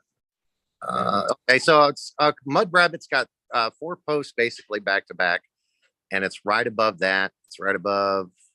You know what? I'll copy and paste. Hold on one second. I'll do it properly this time so it shows up as a link. Oh, all right. Let me. Yeah, it might not let you. I don't know. You know what? I'll just hit enter, and it's at the bottom. It's at the very bottom. Okay. But I want you to compare and contrast the image, especially you're going to have to fast forward a little bit to when they get to Mars. But look at when you get to that link and you observe Mars as they're approaching it, you get to see atmosphere. Okay. When they're passing Earth, for some reason, they're really far away. So you don't get a real clear image of the Earth, but you can see the Earth and the moon together in the same video frame. And that's fascinating because it's never been done before. And it's not some bullshit picture of a copy and pasted moon image on top of a copy and pasted Earth image. But wait. Moon, you don't have proof that this is fake. I don't know if it's fake or not. But I'm about to show you evidence that you can compare to this image. Now I'm looking over here and I don't see it. I don't see it in the chat. The very bottom post. Dark Brian just commented. It's right above his comment. I see Dark Brain and I see Austin Morris right above him. Prince was singing about it. Purple Rain. I'm looking at it. Says Dark Brain backed by popular demand. They don't care if you believe them. Then there's my post. Then there's Austin Morris. Prince was singing about it. Purple Rain, Purple Rain. I don't see it. It's not on mine. I don't see it. Isn't that weird? And I would love to show it because I know the one you're talking about. Let me close that out. Oh, okay. Let me try it down here. I see what you're saying. Let me try it because I had it on a pop out. Oh, did you put it in the no? All right, in the chat in the look at the chat again. In the chat on YouTube? Yes, it's on the chat on YouTube, and I had it in the pop out chat. But when I went back to, okay, I don't see it. Okay. Let me type in something other than that, and then you know what? Let me do this. Oh, okay. Hello. Okay. All right. I might have to. Hi, Celestial Soul. All right, so I'm gonna break it. I'm gonna break it up so it's not a complete link, but that means you're gonna have to undo what I did. Okay. So I'm gonna put a space in between the you and two. Okay, sure. I'll just and and see if that works. That's what was happening. Yeah. Do you see it now? It just said he's not a moderator, so he can't post a link. Yeah. All right. So it says it. LOO. Okay. Is there another comment before LLO shows? All right. All right. So I'm gonna doctor this up.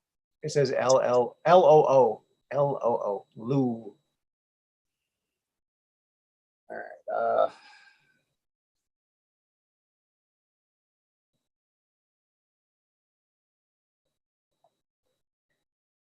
Yeah, you know, Carl, but that when I first saw this, I saw this about a year ago or something, year and a half ago or something. When I first saw it, my first instinct was it's fake. But then I looked at it, and studied it, and I thought, well, you know, I can't really say that it's fake, but who knows? Right. You know, it's just one of those things. But we've been okay. So did it pop up now? Yeah. After Artist 61 says nope. I see BBP demand says celestial soul welcome, smiley face. All right, let me see if I can doctor it up again. You know what? It's maybe just tell me what it is. What's the name of it, and I'll go on YouTube and look it up. All right. The name of the video. I will copy the name of the video. It's a must-see leaked NASA footage of manned mission to Mars, and it's by Amplex. Oh, Ampex. Okay. Amplex. Amplex. Yeah. Yeah. I don't think it I have the most reliable. So okay. I have looked at a lot of video and footage. If this is the footage I'm thinking it is from 1963, is this the one from 63? It's a dual video, 1970 and 1991. There's two videos. And it's not the one I'm thinking of. Okay.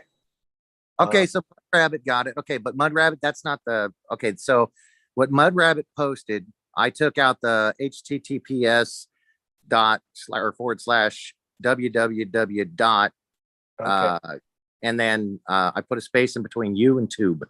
So if you fill in that blank, if you copy and paste all that, fill in the HTTPS www dot and then remove the space between you and tube. That's the entire link. So Mud Rabbit got it for some reason. And you're right. You know, it is, like I said, it's a compilation of two videos on the same subject doing the same thing. One is a much older video from the 1970s. And then there's some artist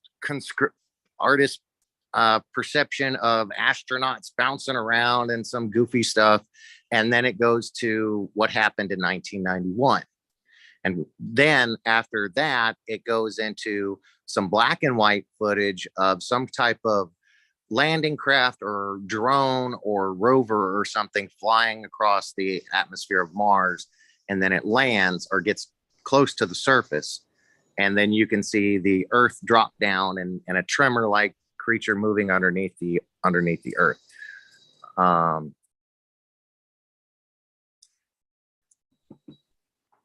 You know, and I've shown this video to quite a few people, and those that, you know.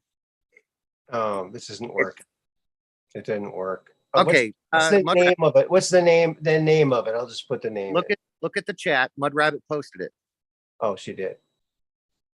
Oh, shoot. No. Oh, something happened. No, that's Mud Rabbit. That's the wrong thing. Mud Rabbit, if you can copy that link that you post, or copy most of that link that I posted. What's just type in https://www dot and then paste that link. The next step is there's a space in between you and tube. You're going to need to remove that space, and then that'll be the complete link. If you can do that and then repost it, it'll be a proper link that everybody can post.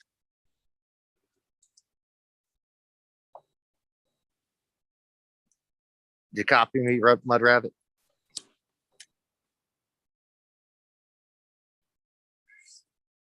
Artist? I think I found it. A must-see leaked NASA footage of manned mission to Mars. That's it. Well, that's the title of it anyway. Okay. Oh, wait. Why not?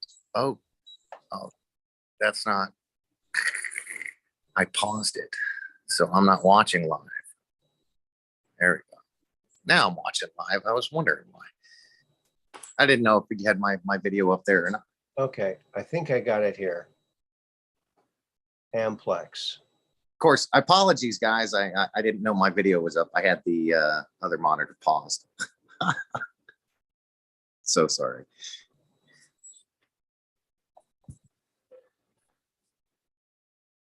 Now, I've never seen this before, so I don't know.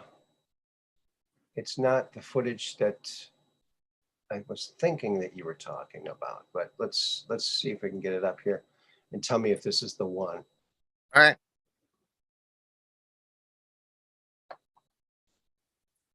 You're looking good, by the way. Oh, thanks. So are you. All right. That right off the bat. Okay. Just go to the 5-minute mark. Oh, this is it. That's it. All right. So go ahead. Yeah. Just 5-minute mark. Okay. I don't know. This looks kind of iffy. All right. So the 1 minute. Okay. So the 1 minute. Go to the 1 minute. There you go. 36 seconds. You're good right there. You're good right there. Just give it a second. Oh, I have seen this. Yeah, I think I have seen this. Yeah. So that's right there. That's the Earth and the Moon. There you're talking. Right. About. But you notice, I want you to look at, when you're looking at this, notice that the Earth is not perfectly round. Yeah. It is a bit oblong. Well, that could be a function of the camera too. Okay. Now it's you're seeing what you're seeing. It's yes, you're viewing this through a window. Mm-hmm. But I mean, look at the distance. You can see the distance between the Earth and the Moon. Mm-hmm. They're just little dots. They're far away out there. Yeah. And then it says day 100. Yeah. And then they're going to go to all right. So let's see. Let me get the timestamp. Okay, that's still the 1970s. They're about the life on Mars, so we'll skip that. Okay, all right. So then go to 7 minutes. 7-minute mark is the other version. And the Earth is blurry. But this looks interesting here at the 3-minute mark. Oh, the video is great. It's got all kinds of great stuff. That's like I said, that I believe is the older version. Okay, 7-minute mark, you said? Yes, sir. All right. Well, I bet you that's our old friend Max. I better answer it before it's away. It's only a short clip. Let's see, 707. It just shows the Earth. Hello. Hello, Max. Yes. Hey, how you doing? We're talking to Carl to go. We're looking at a video he's showing us about Mars. Okay. How you doing? Good. Well, don't let me interrupt. Keep going. Yeah. All right. So is it past this, Carl?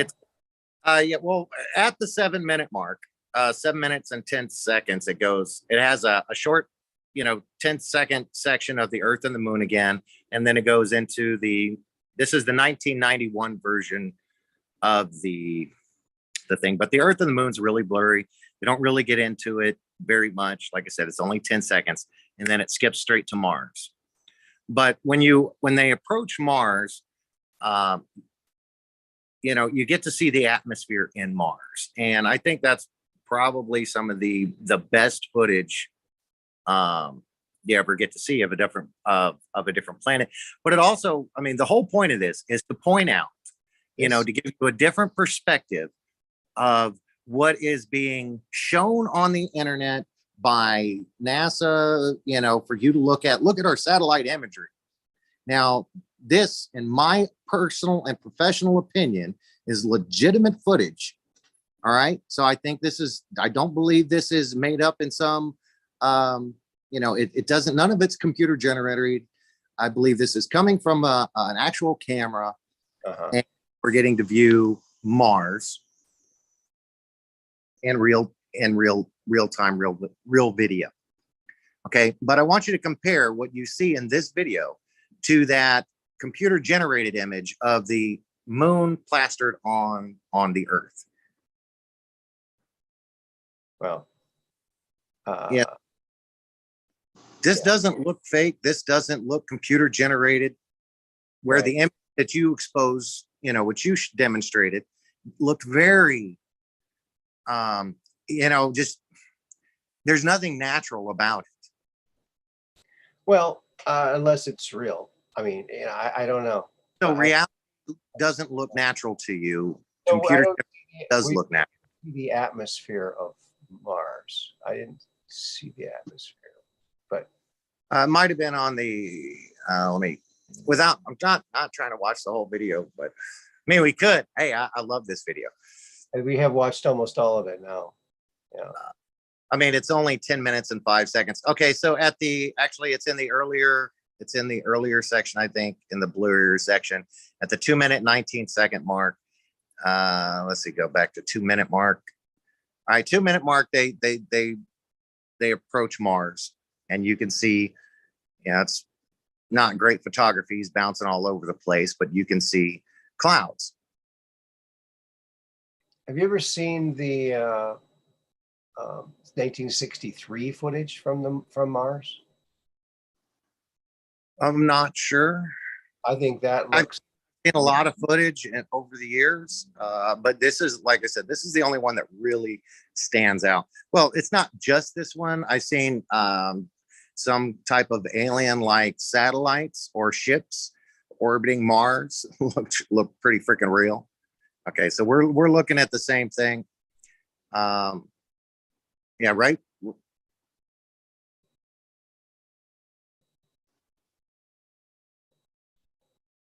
like the ice cap.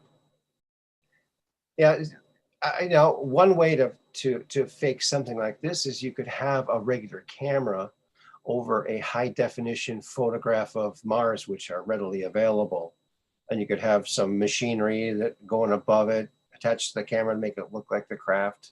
It wouldn't be that hard to fake this. But when you put this on a big screen like I watch this on a 55-inch screen, you can see the atmosphere and the clouds moving in front of the land masses. Okay. And in some aspects, in some sections of it. All right. I was about to go to the black and white. Okay. All right. You know, I don't know. I know I've seen this before. I didn't have a. when I present this, it's normally during live shows like this. And the host, it's up to him to decide whether he wants to go into a scientific breakdown of the images in the video or what he's actually seeing. And sometimes you have to pause it and then rewind it and pause it and rewind it, and to really understand what you're looking at. This looks like the footage from the 63 footage. So if they're saying it's 79, but it's really 63, I don't know. The only one I've ever seen is the one from 1963 where they discovered life. Right. Well, see, this is like you said, like I said, you can see that there's some type of hovering craft that's flying over the atmosphere, over the land. Anyway, it's not driving; it's actually flying. Yeah, this is exactly from, but they took the color out. This is from the footage. So this is, I can debunk this right now, this part of it right now. This is from that other footage. Okay, so from the 5-minute and 8-second mark, I believe, is when the trimmer is seen. Yep, 5 minutes, 8 seconds is when the trimmer exposes itself. It's coming in about 8 seconds.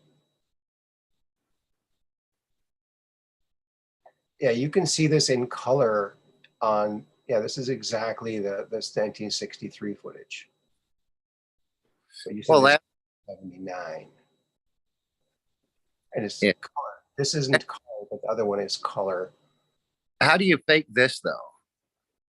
Oh, I mean, I don't know how to fake that. No.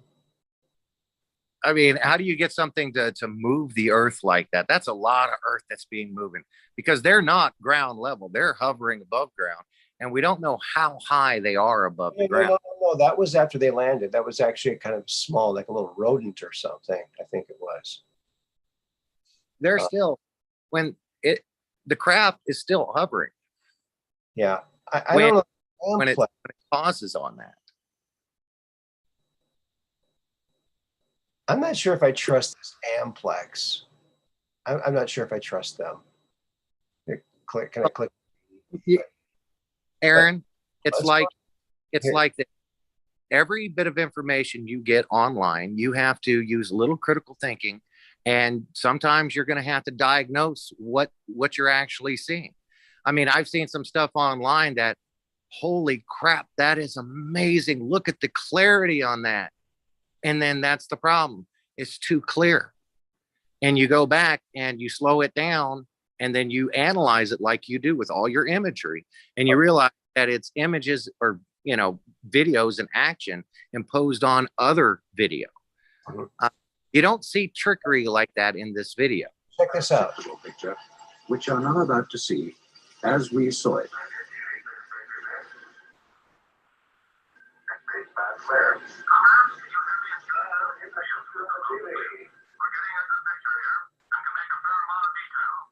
All right, send that link so I can look at that link because I want color image of this. I mean, this link is the only thing I have to this footage, and that is a lot clearer. Yeah, than, this is where they took that from. Amplex, I think, is a clickbait place. This is the original footage, and it's color, and it's a joint Russian-American effort, 1962, 1963. But so you found this. I see you found this on YouTube, but is this posted on the NASA website? No. And why didn't they show the creature coming out of the ground? What? Why didn't they show the creature coming out of the ground? Coming up. You see these numbers popping up like they were in the other one? It's Yeah. about to land. So looking for a place to land right now. Right. So, Still fly, hovering above the ground. On my video, on my black and white video, they're still hovering above the ground. So can you tell how high off the ground, off the surface they are in that video? I'm looking at my phone, so I can't really see. they landed. Now they landed. Okay. Okay. Now it's moving. Oh, there. It's small. It's small, like a rodent or a snake or something. Gopher. Still moving pretty good. Listen.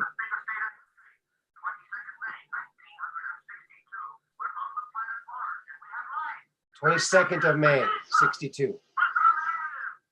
22nd May 1962. That's pretty cool. So I was alive then. We Just believe barely. that to be an authentic record of the first and Oh, bring up I'm off the Truth and Art channel. I was looking at the other one. Okay. we also believe the date I'm trying to view this through my phone, and it's just my eyesight's getting bad these days. It's not fun. blanket of total security by which this information has been You have a good night, 61. maintained by Good night, the Artist active 61. cooperation of governments at very high level. Equally clearly, there must have been powerful reasons. I'll why put the this true link in conditions the on Mars, chat. suitable as they All have been to even human Yeah, because I'd like a color. I'd like to which has gone into see this- that in color, at least have access.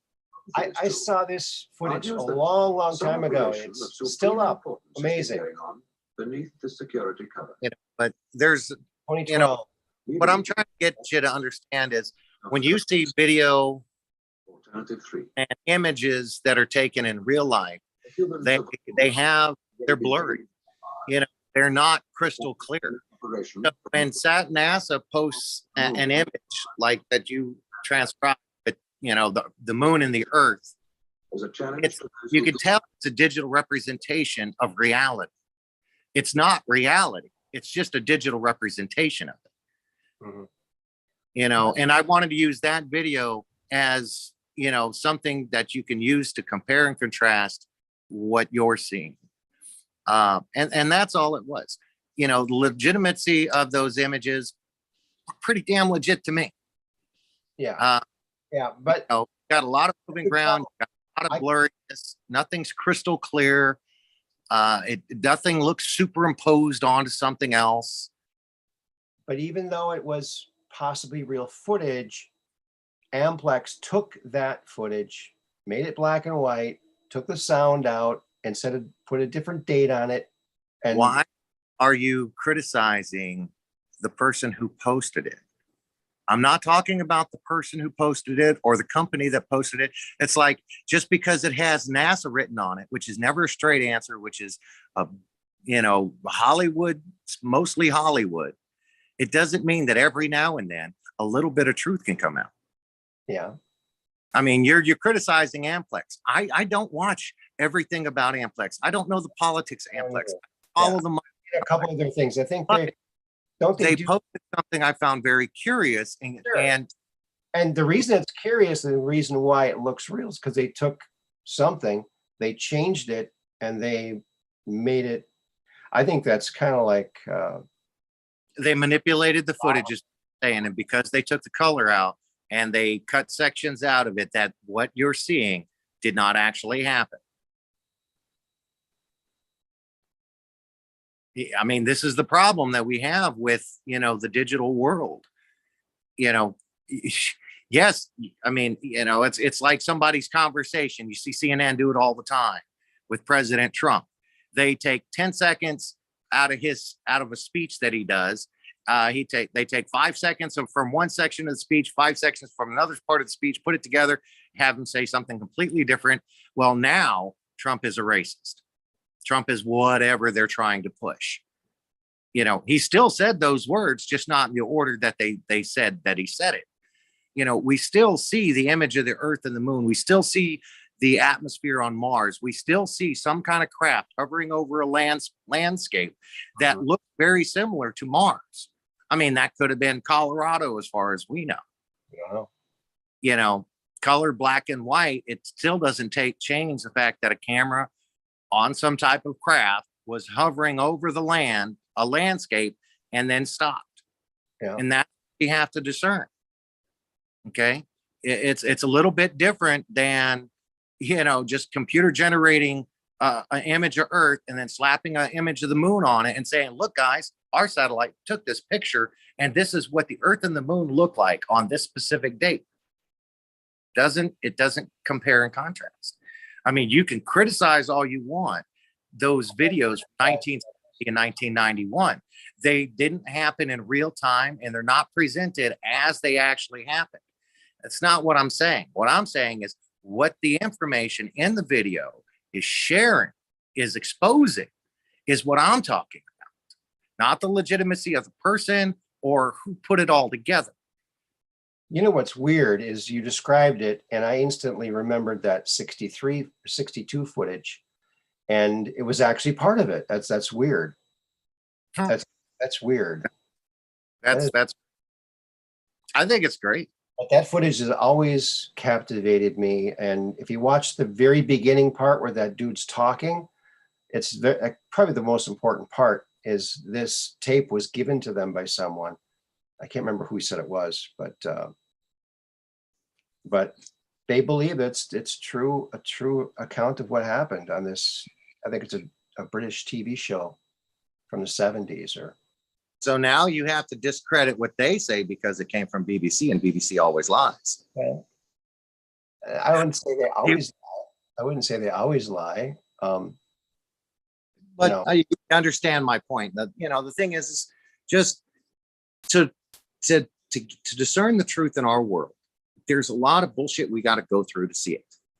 I know that. I know. I think everybody knows that. But to argue if this is real or this is not, when neither of us has We weren't there. tools to really check it out, it's kind of it's neither here nor there. You know, it's up to your own. Okay, so my question to you is, out of the video you just saw and the video and the images that you presented, which one looked like it reflected reality better? Well, I think the color obviously, because, and it had sound too. The color and sound has different language, people talking in it, like a joint mission would have.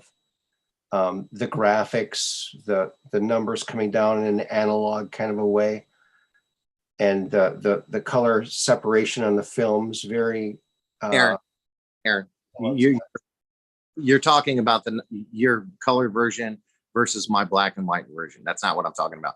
I'm talking about the image that you got from the satellite that showed the Earth and the Moon. Yeah. Versus the video that I shared that we looked at. Which of those two looked more realistic? I don't know. They both look real to me, and I know the one doesn't look real to you. And we could argue all night, but then Max would never get a chance to talk. Yeah. So Max in the background. we can agree to disagree on it, but I don't know. I'm not saying it's for sure a real picture of the moon in front of this Earth, but it looks real to me at this point, without any more information or solid research on it. I don't know, but I'm just going by what my eyes tell me. And my eyes, like I said, when I first saw it, I thought that's fake. It looks fake. It does. But if you actually did see the moon go in front of the Earth like that, it probably would look fake like that. No? There are characteristics of the Earth and the Moon that are unmistakable. I mean, here's That's have the you side of the moon, though, so it's not the side we see. have you ever been outside of the United States? Yeah, I've been to Canada. If you ever want to feel like you're on an alien planet, someplace so alien it doesn't feel, I mean, you feel lost, go to Australia, go to South Brazil, go to South Africa. I can't. I sold my kayak, so I don't think I'd be able to make it. The first time I ever felt like that was when I was in Australia. I was in there in 1997 during Operation Tandem Thrust. And we're out in the middle of Queensland, Australia, in the middle of nowhere. And I looked up at the stars one night and I saw nothing. Nothing familiar. Right. It's different stars. Completely different stars. More You could stars, and they're brighter. they're brighter. You can see gas clouds. I saw purple gas clouds and green gas clouds, and It's wild. I felt like I wasn't on Earth anymore. It was so weird. It was so weird. We were so used to looking up at the night sky and seeing the Big Dipper and the Seven Sisters, and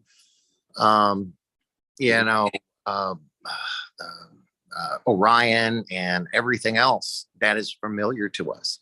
And I figured when I got to Australia, or at least in the middle of the wilderness, that I would get such a better image, a clear image of these very familiar stars. Mhm. And I didn't see any of those stars.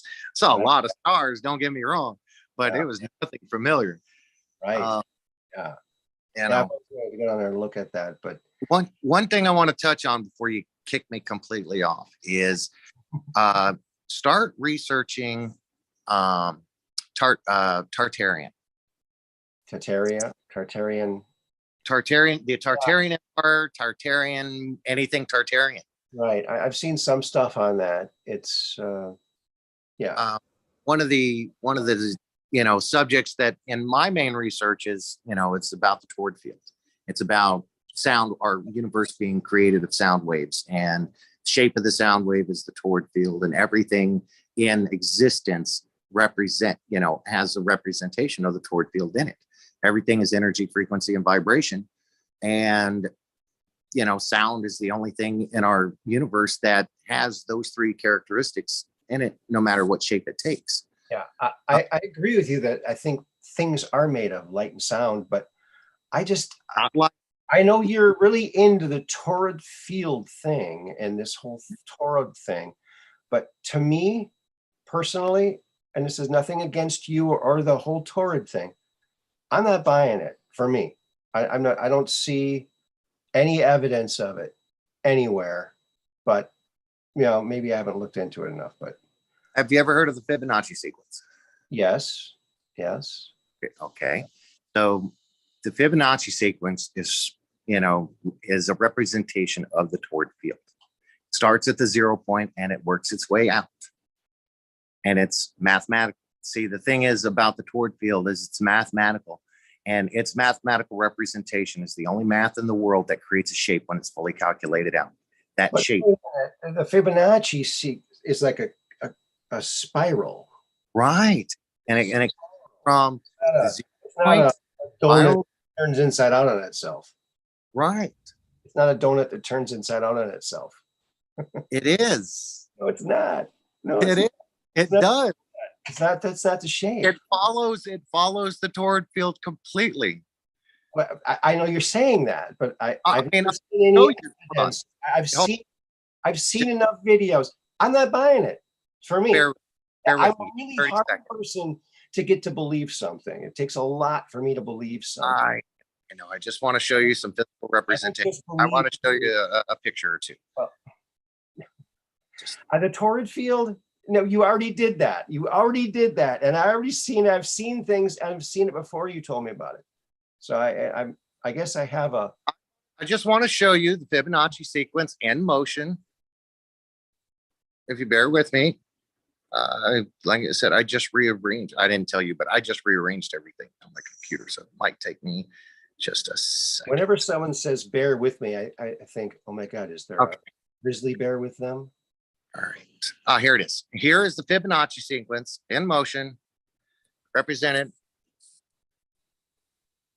in a torrid field. I don't know if you can see that or not. Yeah, I can see it. Yeah.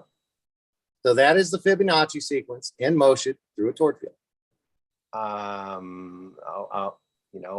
would have to take your word for it because it just looks like a coil going around. It doesn't look. I don't know.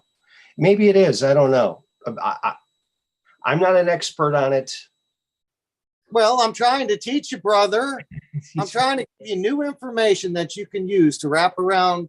I've heard of this before. I've watched many videos on it, and I'm telling you, I've seen all this stuff. Michael Tellinger. Oh, wait. There it is. That's the one I wanted, not that one. Sorry. Michael Tellinger has a great video. And, this is another representation. The white dotted line is the Fibonacci sequence. And it shows you how it comes up through the 0 point, which is right here, up and wraps around the torrid field, and then back down and around on itself, and then comes back through the torrid field. I don't know. I haven't seen it in nature. I haven't seen it in nature. Yeah, but you have the pine cone is a representation. You've got how many curls here? How about this? How many swirls are on your head that make your hair? How many, cowlick swirls? You've got one in the back of your grape. Do you have any? You've got at least one on the back of your skull. One hair? No, a swirl, a hair, a cowlick, where the hair swirls in a spiral. No, I don't think I do. All right. Well, most people do, especially men. Most men do. It's where your hair swirls in a spiral. Yeah. That is a representation of your crown chakra torrid field. Yeah, chakras always manifests in your head. Chakras are another thing that I really cannot get a handle on. The only thing that I can relate to chakras are an experience I had when I left my body, where I came out of my stomach and came back into my chest. I know there's a stomach chakra and a chest chakra, apparently, according to the chakra people. But I just don't know. It's all this mystical stuff that. It's not mystical. Dave, what it is, it's sound waves. This torrid field, all this torrid field is. I know. Sound wave. And sound generates electromagnetic or magnetism. Magnetism generates electricity. Wait. Sound generates magnetism. Okay. right. Can you prove that? How can you prove where have you seen this? How do you think magnets are created? I don't know. Okay, so you take a tuning fork. Well, no, that's not going to work. All right. I'm okay. So We have a scientist right here. Why don't we ask absolutely. Max, what do you think about this whole torrid field studies? Well, I'm familiar with it, somewhat anyway.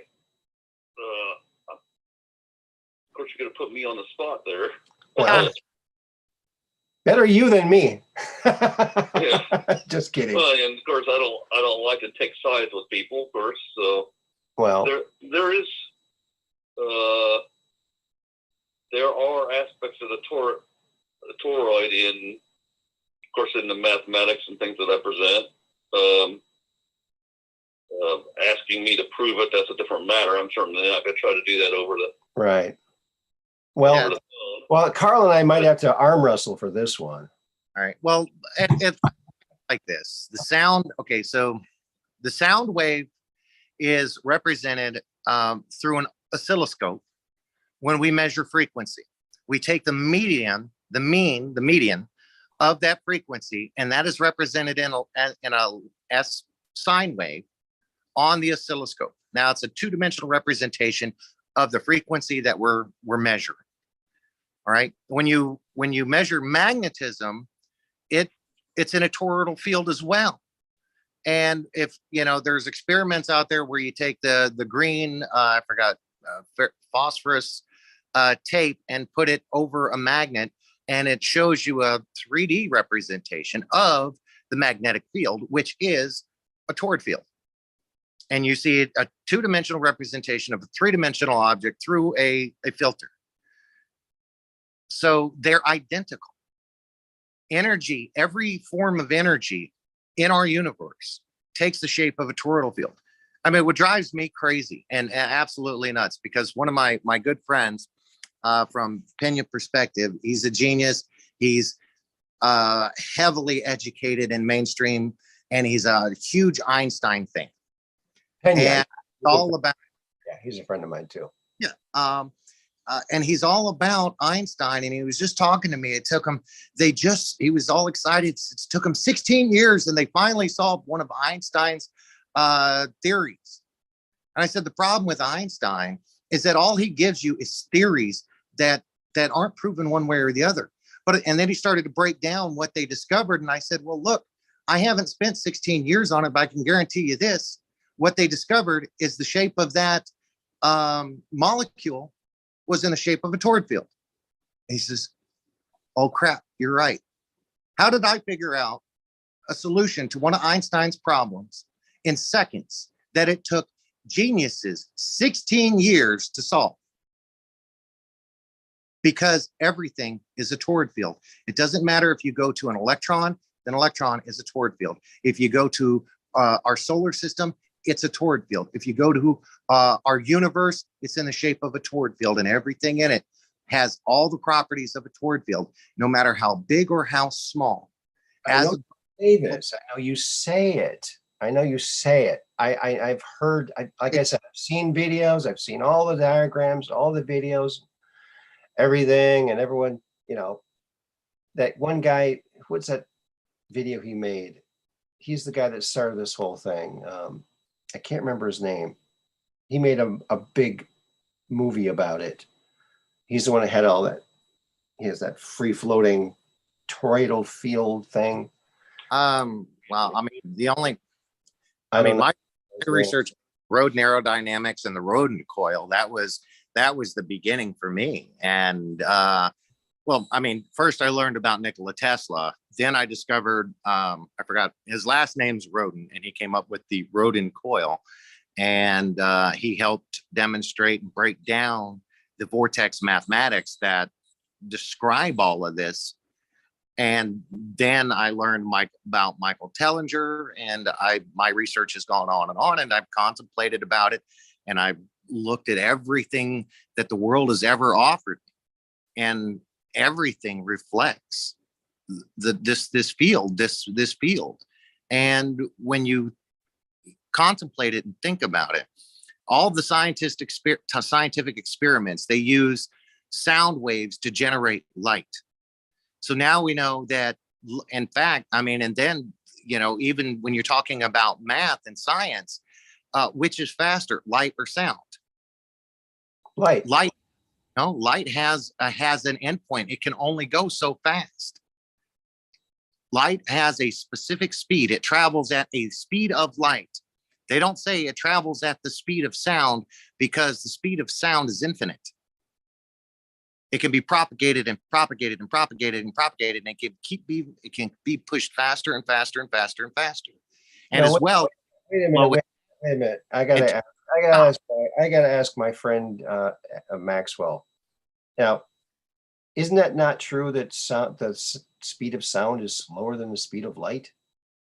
Well, it depends on the media you're talking about. In air, the speed of sound, of course, is known 660 feet per second. But Okay. we're talking about sound in as a scalar wave.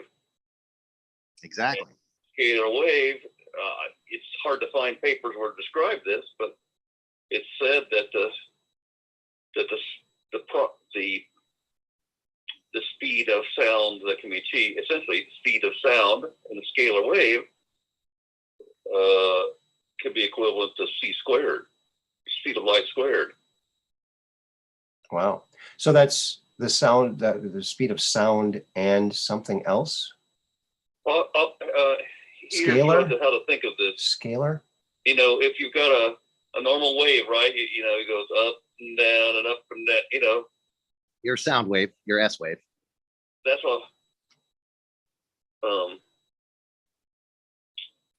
you know, we're used to that. You can push your hand down in water and see the waves that go out, right? Mm-hmm. The crest, you know, the troughs and crests of the wave go out. So this is the vibration. If you took modeling clay, you've seen a stick of modeling clay, right? Mm-hmm. I used this example I showed one time, long time ago when I was in college. I gave a talk on the types of waves that you find in an earthquake, right? And people are familiar with the idea that, okay, you got the wave which makes the ground undulate up and down, right? Mm-hmm. And then, of course, if a building's sitting on that wave, when it goes up and when it goes down, one part of the building's going up while the other part's going down, so it tears the building apart, right? Mm. Well, how you illustrate the other kind of wave, essentially the scalar wave, at least, is to take a bar of steel and say, okay, and a bar of clay next to it says, if I have a hammer here and I hit the end of each one of these, which one of these would you be willing to stick next to your ear while I tapped it? Mm-hmm. The clay. Okay, well, the clay, it goes thud when you hit the end of it, right? Mm-hmm. The sound doesn't propagate well through that. But when you hit a bar of steel, it goes right through it. Yeah. Well, that's another type of wave that you get in an earthquake. Well, in the same manner, it's a compression, what they call a compression rarefaction wave. It's not the undulating up and down wave. And so, you know, Matt? I'm very interested if someone can point out the actual paper where they talk about the true speed of sound, Mm-hmm. but Right. it's said to be c squared. Wow. All right, Interesting. Matt, can you hear? So you're saying like the clay is like our atmosphere is slowing the sound down. Right. Well, I have an example that you might appreciate. So he used the sample or the example of pressing your hand in the water and watching a wave go by. All right. Well, that is sure the sound of wave, the speed of sound, and the water. Okay, that is part of a toroidal field. When you drop a drop of water or stone into water, the toroidal field is represented as the rock goes down, it pushes the water down. And once the water collapses in on itself, it shoots back up in the air, representing the 0 point. And then the waves that's created are the fields, the rotating fields of the torrid field. Now, to what happens when you press on the water, lift your hand up and press again and again and again, and you go faster and faster and faster and faster and faster and faster and faster. What happens to the waves? They eventually, the ones that happen after, catch up to the ones that first took place. They go faster, and you can keep pushing those waves faster and faster and faster, and they will keep overtaking each other, one after the other, and it's infinite. The faster you push that wave, that sound wave, the faster it goes, and the median that you're pushing that sound through will either accelerate or decelerate the resonance of that wave, which is what he was talking about with the mud. The mud has a much lower resonance than the steel. The sound waves can penetrate steel and accelerate through it, where when it comes to the mud, it's softer. It doesn't vibrate, so it has a lower resonance. So the sound hit it and basically bounce off until all the higher frequencies bounce off. The lower frequencies have no problem penetrating it, but we can't monitor those lower frequencies because they are lower. Okay. We're not getting we can't hear it and we can't see it, but the waves, like you said, the S waves that you see that he's talking about, that is a two-dimensional representation of a three-dimensional object. Everything that we see in our world is a two-dimensional representation of a three-dimensional object. I mean, very few times in our reality do we actually get to see the torrid field in its full form, in its full shape. We don't. It's invisible. It's energy. But we can measure it, and with certain instruments, we can see its representation. I mean, that's the biggest part, but we can mathematically calculate it to know exactly what it looks like. I mean, everything in this world, you have to hit the I believe button except on two things: math and your language. Math and language, you're either speaking properly or you're not. It either adds 1 + 1 either adds to 2, or you're doing something wrong. When it comes to, politics and science and history and everything else, you have to hit that I believe button because they can't prove it. But when it comes to the torrid field, we can prove it. When it comes to sound waves, we can prove it. When it comes to magnetic fields, we can prove it. When it comes to electricity, we can prove it. We don't have to hit the I believe button when it comes to these torrid fields. And we can scientifically prove that what we believe is solid is not, because everything has a resonant frequency. Think of a crystal glass. There's tons of YouTube videos on this. What happens when you rub that glass and you have two competing waves, one low and one high, and that glass starts vibrating? What happens to it? Shatters. It shatters. Once it hits its resonant frequency, it shatters. Dr. Reif discovered this, and he learned the secrets to the resonant frequency of cancer cells. And he created a sound generator and used one low frequency, one high frequency, and was able to destroy cancer cells. And he got scientists from around the world, media from around the world, or doctors from around the world, scientists, and your reporters, and he had them witness and verify everything that he did. He has a hospital named after himself. Okay, Dr. Reif, look it up, the Reif machine. Yes, I've definitely heard of that. Austin Morris says metric tension torsion field equations were written by Eli Cartan and Albert Einstein in 1928 to unify the forces of nature under one umbrella: spinning energy or torsion.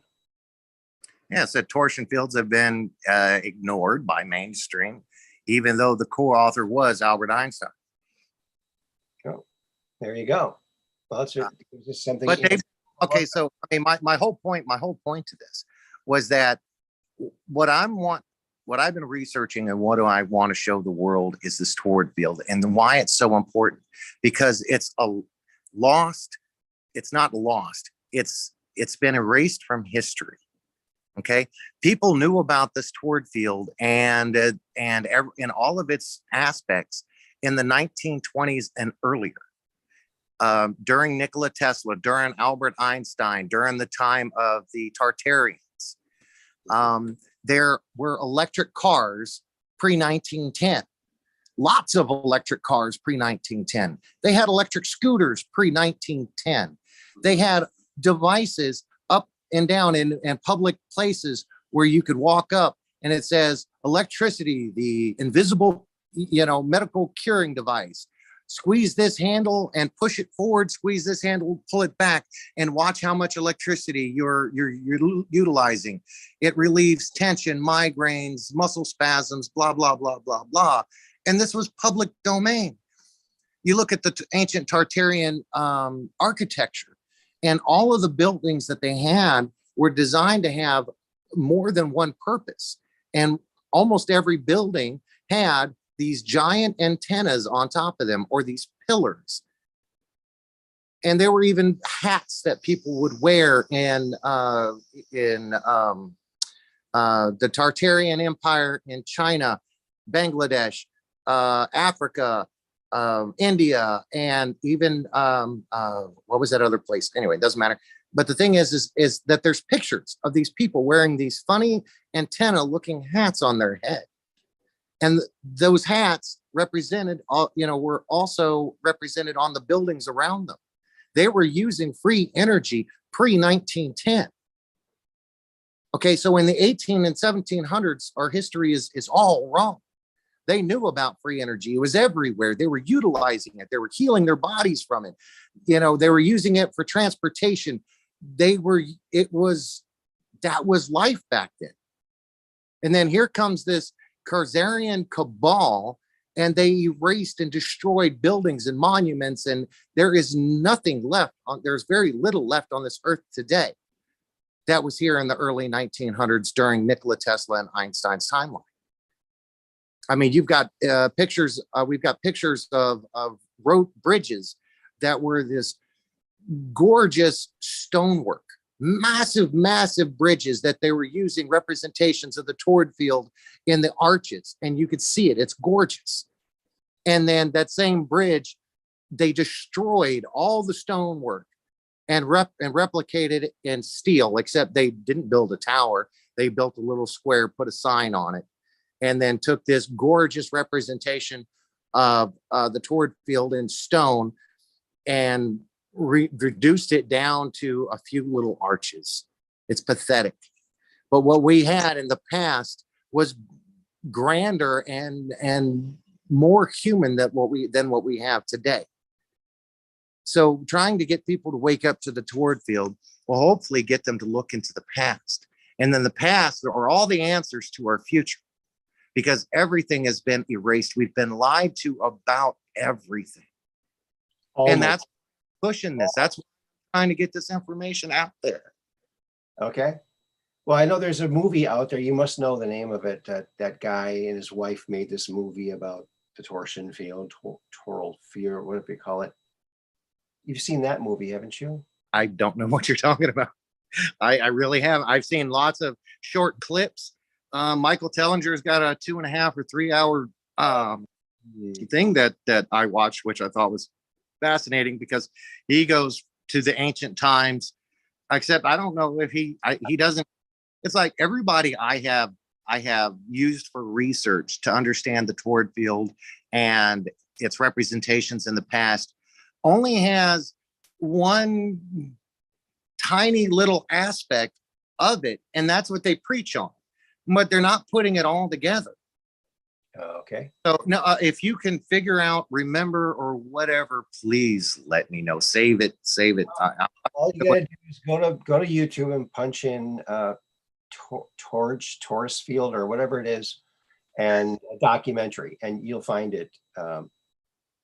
It's some guy, he's some rich guy, and he made this video, and he has this blue donut shaped thing, and this was out for several years. Many years ago, I saw this.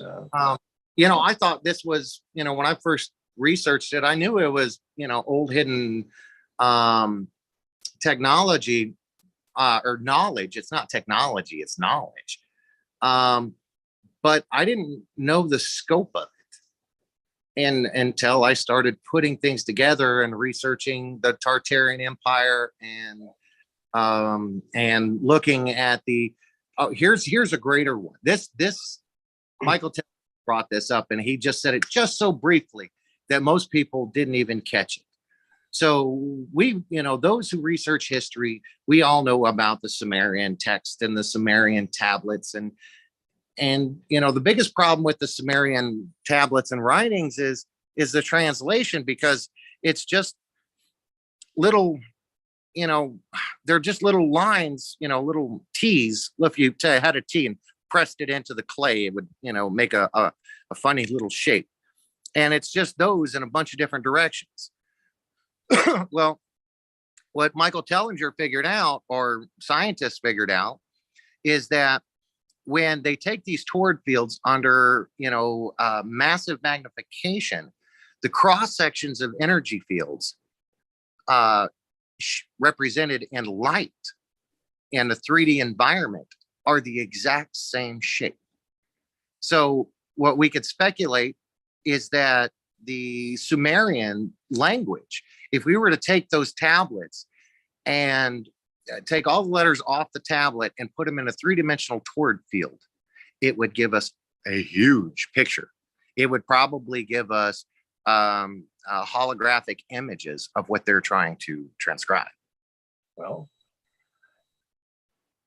yeah, I think you got your next project all planned out for yourself there, buddy.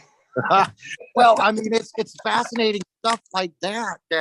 Yeah, I don't know. Like I said, and I'll keep saying until I see something that changes my mind. I just, for me personally, I understand you're very passionate about this. That's great. Epstein didn't Great. kill himself, and his lane was sweet, innocent. Like this. I just, I don't know. What do you need to believe? I don't know. I mean, you're on the border. You like to talk about real amazing things. Mm-hmm. I mean, it's just, you've got to realize that it's just really hard for me to believe something. I have to see it for myself. I have to learn it for myself. I just don't believe things because people tell me or because I see something. All right. And I didn't believe in UFOs until I saw one. Okay. I would never have thought about doing a show about UFOs before I saw one. There would be no reason to do it.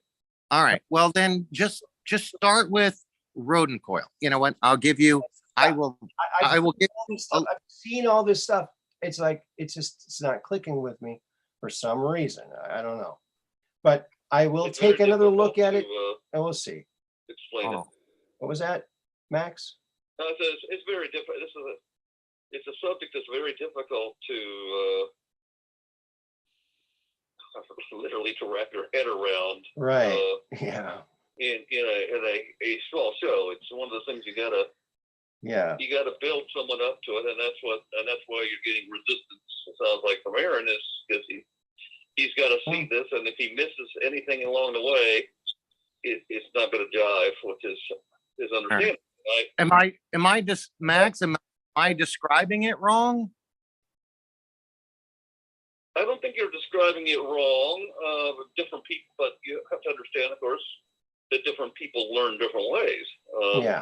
I've done a lot of tutoring in my life, and sometimes you got to step back when you're tutoring somebody, find out what they're interested in, and try to put it in terms of one of their interests, and then so that then it clicks. Mm-hmm. I agree in the general premise that you're describing, But like I said, here's what a typical person is going to say. It says, "So what? Show me what it does for us." That's what you got to do. That's what's going to convince Aaron, I think. Well, okay. It's so like, what is a toroidal field? Show me how we can use that to do something. yeah. You know, that's what I think would convince Aaron. Well, the only example that you've given that even slightly resembles what you're talking about is the magnetic field of a magnet, but that's not exactly a It toroid. is. It's a two-dimensional representation of a toroidal field. If you look at the energy waves of magnetism, it takes the shape. You can see all the lines. You can see the frequency, and the lines are the frequencies. A little, you attach a little monofilament fishing line to it, and put fine pieces of iron in there, and you can see the three-dimensional shape. Right. But just because a magnet has that doesn't mean everything is that. There's just no way. In my mind, I'm not. Real quick. It's not just what you're telling me. I've watched many presentations on this. So it's not just what I'm hearing from you. Okay. I've seen very detailed, and it's interesting, it's intriguing, but it's not solidifying in my reality part of my brain, where I can understand it and hang my hat on it, because it's just not there for me. And there's a lot of things like that. You know, I haven't seen a ghost, but do I think there might be ghosts? There might be. I just haven't seen one yet. He does read the comments. It just takes him. You got to wait till after in-depth conversation. Sorry, didn't mean to cut you off. Oh yeah, Truth Quest, Moriarity. You read these comments, bro? Yeah, I do, but I can't really talk and listen and read something completely different over here at the same time and still be coherent. So I will read all of the chats, or most of them, when I do the thumbnail. I'm going through and I'm finding all the pictures and I'm making the thumbnail. Then I'll read the chat. I've seen some of the chat. Go ahead. There is and this probably isn't going to help you, Aaron, but there is a paper that relates to what he's saying. It's a very simple, I think it's called BEC versus QE or something like that. Okay. It's a paper and what BEC is Bose-Einstein condensate versus, quantum entanglement. Okay. And in that paper lays out that everything we see in the micro scale is mirrored in the big scale. Mm-hmm. Okay. Mm-hmm. And there they actually talk about each atom being a toroidal shape, and then relate it to the bigger things in the universe, much like he's describing. Could be. I just haven't seen it put together where it makes sense to me. That's all. But that's like a million other things too. It's not just that. It's a million other things. But I just don't have time. I can agree with that. Yeah. I don't have time to really look into every. You're practical. You're practical. You want to see the hands-on. You want to convince them. I don't know. You're basically saying, convince me. Well, that's what they're really saying. Well, but also I think when someone presents something like this to someone, you can't change someone's mind. It's hard to change someone's mind. I mean, I don't know. All right. Well, okay. So now I know you last time, the foundation of this knowledge is to be honest, it's the most important, and it's the mathematics involved into it. We all know geometry. Okay. Every shape, you start with a triangle, you got 90-degree angles. All the numbers always add to 9. Yeah, I know. Right. I've heard. So 45 degrees is, 4 plus 5 is 9. 180 degrees, you get rid of the 0. 1 plus 8 is 9. So the 369 is so important. The 1, 2, 5, 7, 8 is so important. I know. Having basic, understanding of the mathematics, because you see it in reality. You want physical evidence of the toward fields. Look at the shapes all around you. The mathematical representation of these shapes is parts of the toward field. And so if you understand, you're not going to get me to agree with you. Okay, we're going to have to agree. I have to try. I No, have to try. you don't have to try. I'm not meant to understand things the way other people understand it all the time. I'm just. No, Aaron, all right. Love you. I wanted to bring that up. It is a great subject. It is a great topic. I'll take another look at it. And in a couple weeks, I'll call back in and I'll retest. Retest. All right. Good to see you, Carl. It's always great to see you. It is. I love you, brother. The energy. I love the energy. Now, if you could just take that energy and put it in a toroidal field, maybe you'd have something. It is. It's awesome. All right. Well, take care, buddy. All right. You have a good night. You too. Bye-bye. It's truly a tough subject to try to explain to someone, and that's one of the reasons I generally don't attempt to do that. Yeah, and he wants so much for me to agree with him, and I don't know. It's like, yeah, well, I understand that it's a different. He needs to take a different approach. Is really what he needs to do. Well, different people learn in different ways. But I've seen this many, many times. I just don't. It just. There's something about it that doesn't ring true to me. It doesn't resonate with you. I've got an instinct that I go by, and it's usually right. Sometimes it's not, but most of the time it's right. And if I feel weird about something, it's probably so. I feel a little bit weird about. In order to get past that, he would have to take a different approach. Well, just beating you over the head of it many times is not going to do it. Right. It's just going to make me. Well, I understand that. Yeah. I understand both sides. Yeah. So I don't know. That's why you never heard me really talk about that when I come on there. The V math that I use, the reason I don't call it vortex math is because I'm doing something different with it. Mm-hmm. Okay. Oh. Okay. I'm trying to show that there's patterns throughout our universe and in even the words, and the words that come out of our mouth and language automatically encode these patterns, like the Q30, all these things. Yeah. I'm trying to illustrate that, but that's the practical. People can view the practical easier, right? When they can see the patterns, and you can say, okay, but here's what it means. But because the infinitely small can represent the infinitely large, even that's it's a big concept to wrap your head around. Okay. Mm-hmm. Yeah. Yeah.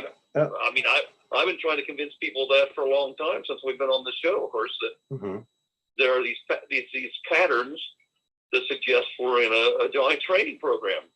Okay. Mm-hmm. Yeah. That our reality is not quite what we think of it. So that's not an easy sell to anybody. Yeah. And I've heard you say that so many times, and I'm still not, like I said, I had a friend. Yeah. And it's nothing on you. It's nothing on you. I mean, it's more on me to find a better way to relate it. Well, maybe my skull is just too thick for it to get through. No. Don't put yourself down. I'm not putting myself down. I'm saying I got a strong head. Very strong. We're all different. We're all different. There's parts of us are similar and the same. Yeah, we're all part of a consciousness, but every part of that consciousness is a little different. You know, that's the beauty of all. I mean, really, that's part of how we create new realities, right? Mm-hmm. If every one of us thought exactly the same, It would be boring as wouldn't have heck. to we wouldn't discover all that much either, Right. We'd be so boring. right? Yeah. Yeah. Because there's competing objectives here, right? You have a view based upon all your accumulated experiences of a certain thing, and I have a slightly different view. Mm-hmm.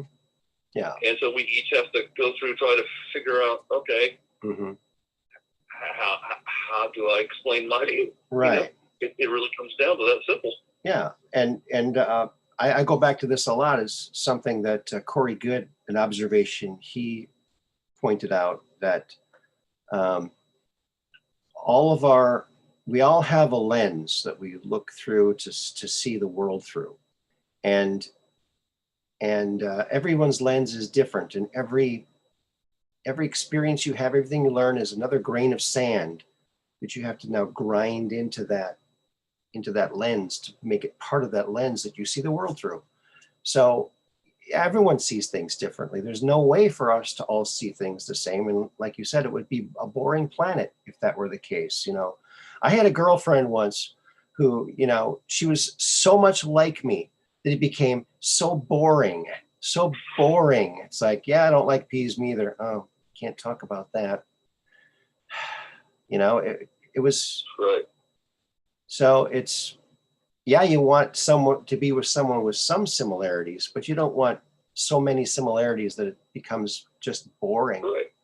You know? Well, you can see, I mean, I can see just from just a discussion that, you know, if you were in a relationship where a woman was just pushing you, you would not be one that responds well to that. No. Right? No. I can tell that. I mean, but that's unique to our personality. It's probably why I live alone. Have differences though. That's probably why I live alone. Yeah. Well, just like me, I will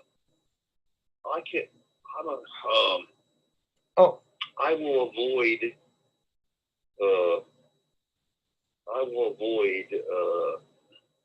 what's the right word? I don't know, but Peggy Dancer says my lens is foggy and scratched. LOL. Sorry. I like that. So's mine.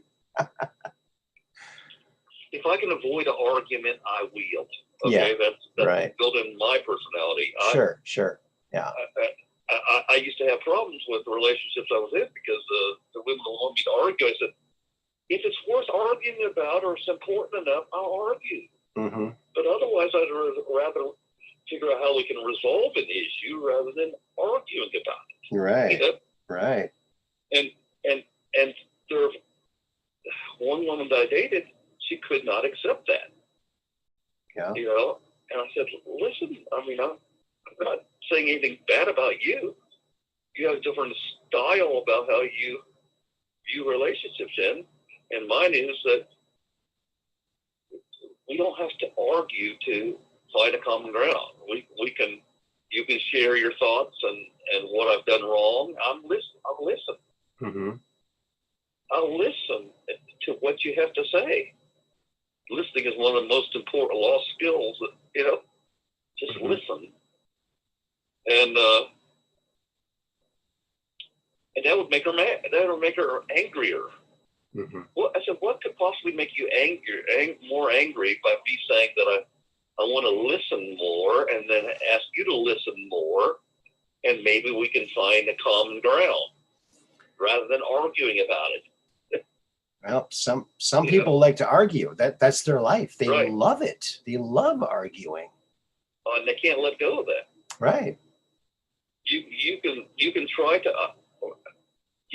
to rationalize all you want, be rational with them all you want, and you're just going to butt heads. That's the best way to put it. Mm-hmm. You know, so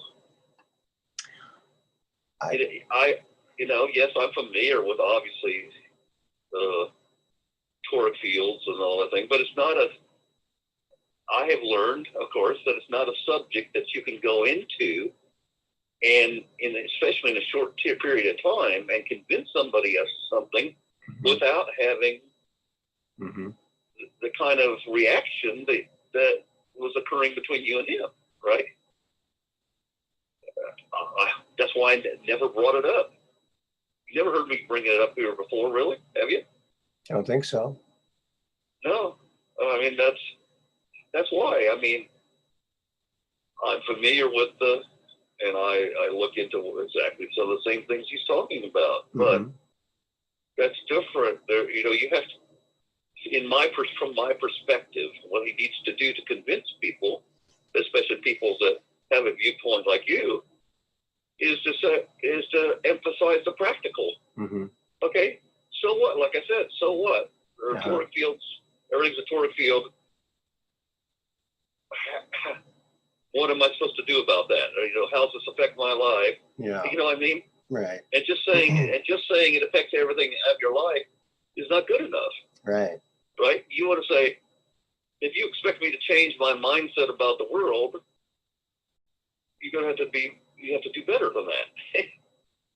That's what I'm saying about, and that's hard. Each individual is different. This is one of the hardest things about tutoring somebody, right? We all come from a different position. Yeah. That's why the best tutoring sessions I've had are the ones where I sat down and I first spend the first 10 minutes of the tutoring session finding out what people are interested in. What are their hobbies? What are the, so that I can relate the subject at hand to something they already know. Right. And then all of a sudden, if you can do that, most people that come in to be tutored have already tried to learn something and then threw their hands up in desperation. They didn't know, they couldn't understand something, right? So they come to me and they've tried, so I know they've tried. So the key is, by relating it to something they can do, I actually, all of a sudden you'll see a light bulb go on in their head. I mean, they just all of a sudden they say, oh, yeah, I see it, I get it. And then their confidence skyrockets. And they've already spent hours studying this, right? So it's not like they're incapable of learning this or whatever. There's always something, and each individual has something that keeps them from going the next step. It's kind of like we all have to discover it. It's this thing I've been saying. Yeah. I can tell you all I want. You have to take the first step, right? Yeah. Okay. That's interesting. I had something happen to me on Facebook the other day. I had a friend request, but I have like 200 friend requests. I have a new one is this guy named Gur Thornton. And I looked at his page and he seems like a patriot. He's in Ireland or England or something. I friended him. He messaged me right away. And he was trying to get me to sign up to some program. You got to sign up to this program. You signed up yet? I said, I'm not in your country. I'm in the US. Doesn't matter. You need to sign up today. I'm like, I don't think so. You got to sign up. And I'm like, I unfriended him. I blocked him. He's still trying to get a hold of me. It's like, no, that doesn't work. Right. He's forcing it upon you. Right. Right. And so watch out for that guy. Personality, that's good. You're going to put up all kinds of barriers. Yeah. Even if it were a legitimate subject, you're going to put up all kinds of barriers just because that's how you're structured. I got to tell you, I'm so cautious of people on the internet that I can tell a scam a mile away. Finally, I came across something that wasn't a scam. And I'm so happy. And I think I can safely talk about it now. It seems that there's another guy with my same last name in Nigeria who was a big banking guy. And he had all this money. And he died in a car accident. And this friendly guy from Nigeria wants to use my name. And all I have to do is give him my bank account number. And he's going to put 27 million in. And I get 3 million of that after. What a deal. Hey, that's my uncle. Just kidding. I would never fall for that. Yeah. That's my uncle. Yeah. My lost uncle. Yeah. Yeah, you got to really be careful. There's so many things out there. Oh, I had a friend of mine from the Philippines that fell for that. Oh yeah. Yeah, and I was trying to, of course, there were some language and cultural differences, whatever. I'm trying to explain to her, Mm-hmm. you got to use some more. Be careful about some of these scams. Just because somebody says something to you doesn't mean it's true. Mm-hmm. Yeah. She's too trusting. I said, Right. it's just safer. It's safer for you to assume initially that everybody's lying to you, and then try to weed out which ones aren't. In our day and age, unfortunately, Mm-hmm. I hate to say that, but Yeah. Yeah. But I had a really, I've been telling people, if you put out a prayer and ask for help, God will give you answers all around you. You just have to have your eyes open to see it. I just had another example of that. I was sitting in my chair late one night in the garage,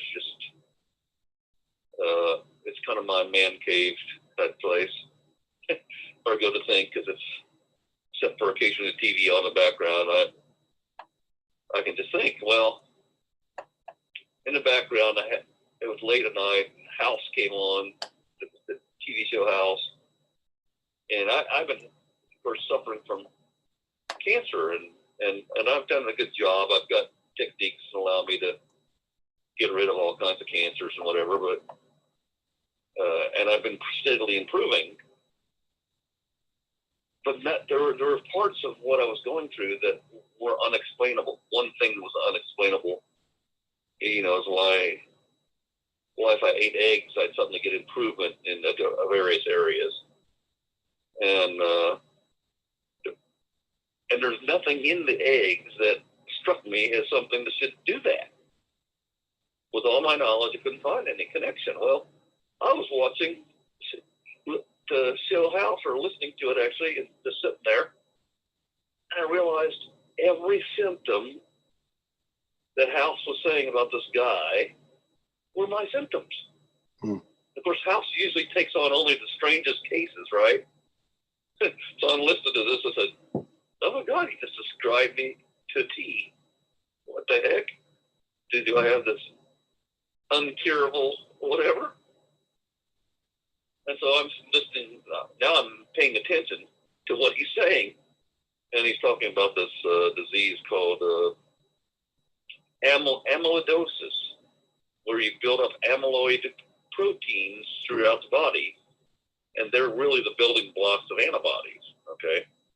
It actually relates to what we're going through now with the jab, because some of these antibodies are made by the bone marrow in your body and thrown into the bloodstream. And in amyloidosis, these proteins, amyloid proteins, which ultimately make amyloid plaque, like they say in the brain of Alzheimer's people. Yeah. These amyloid proteins actually infiltrate a lot of the tissues, the heart, the kidney, the liver, and ultimately brain and other structures, and they start to clog it up, okay? Nobody entirely knows why, and especially nobody entirely knows what to do about it. Well, guess what? If you take and continually give foreign fragments of DNA and inject it in a person, and you keep giving them like booster shots and whatever, your body responds by trying to make new antibodies, and more get circulated, and more start plugging up the tissues, that eventually over time, those tissues can't function. Mm-hmm. Does it sound like something that might be going on? Could Well, be. that's well. When I realized I had all the symptoms, now he's going through this process, and he said, no, this person doesn't have amyloidosis. Or then he turns to systemic lupus, and of course, I know a lot about lupus. I've helped people get over lupus, Lupus is caused by an allergic reaction to a bacterial toxin. Okay, and there's similarities to the amyloid situation, because in that case, your body's overwhelmed. It makes so many antibodies to a foreign DNA or RNA fragment, right? That eventually it becomes confused and it starts attacking its own tissues, right? Mm-hmm. The classic autoimmune type situation where the body eventually starts attacking everything. Okay. Well, then he went further and he was talking about things, and he was talking about not lupus. Next thing was sepsis.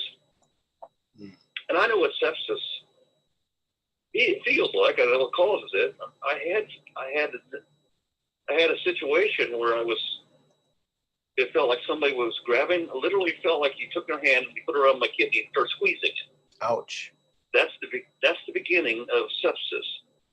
You get this clenching feeling, and of course, there's other things that go along with that. You suddenly notice that you don't urinate like you normally did, and with older men, that can be confusing because they're used to essentially their urine flow dropping off because of prostate issues. Okay, but so just because the urine flow drops down, most men would say, "Oh, that's just my prostate," and not realize it could be your kidney output has just dropped, right? Well, anyway, so I knew when I felt that feeling, I said, okay, it's like one of three things, and one of those things was this can happen if you don't get enough water, enough fluids in your diet, right? So the first thing I did is drank more, right? And I waited a little while, and if that clenching feeling on my kidney stopped, then it was just a case where I was dehydrated, right? Of course, it didn't go away. And then there's a second thing that I won't go into, but then the third thing final thing was I had sepsis, beginnings of sepsis. And sepsis, of course, sepsis is caused by a situation where usually in response to a bacteria, you get a bacterial infection and it's taken over your whole body, and nobody seems to understand in the medical establishment what causes sepsis. Well, I'm going to tell you something here right now that nobody seems to understand. When the bacteria die, when your immune system kills a bacteria, that bacteria throws off these toxins. And these toxins are what the immune system actually responds to. The immune system senses this toxin and says, "Oh my, we've got a problem here." Send out the immune bullet. The immune bullet in this case is nitric oxide, NO. And this nitric oxide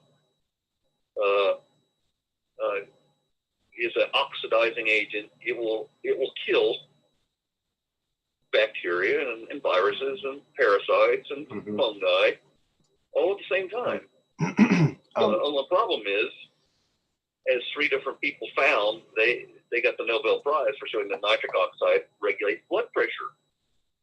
Okay? And nitric oxide, when you release it throughout the body all at once, all your blood vessels in your body expand. What happens to the blood pressure if every single blood vessel in the body expands at the same time? I don't know. It plummets. Okay. It just drops because,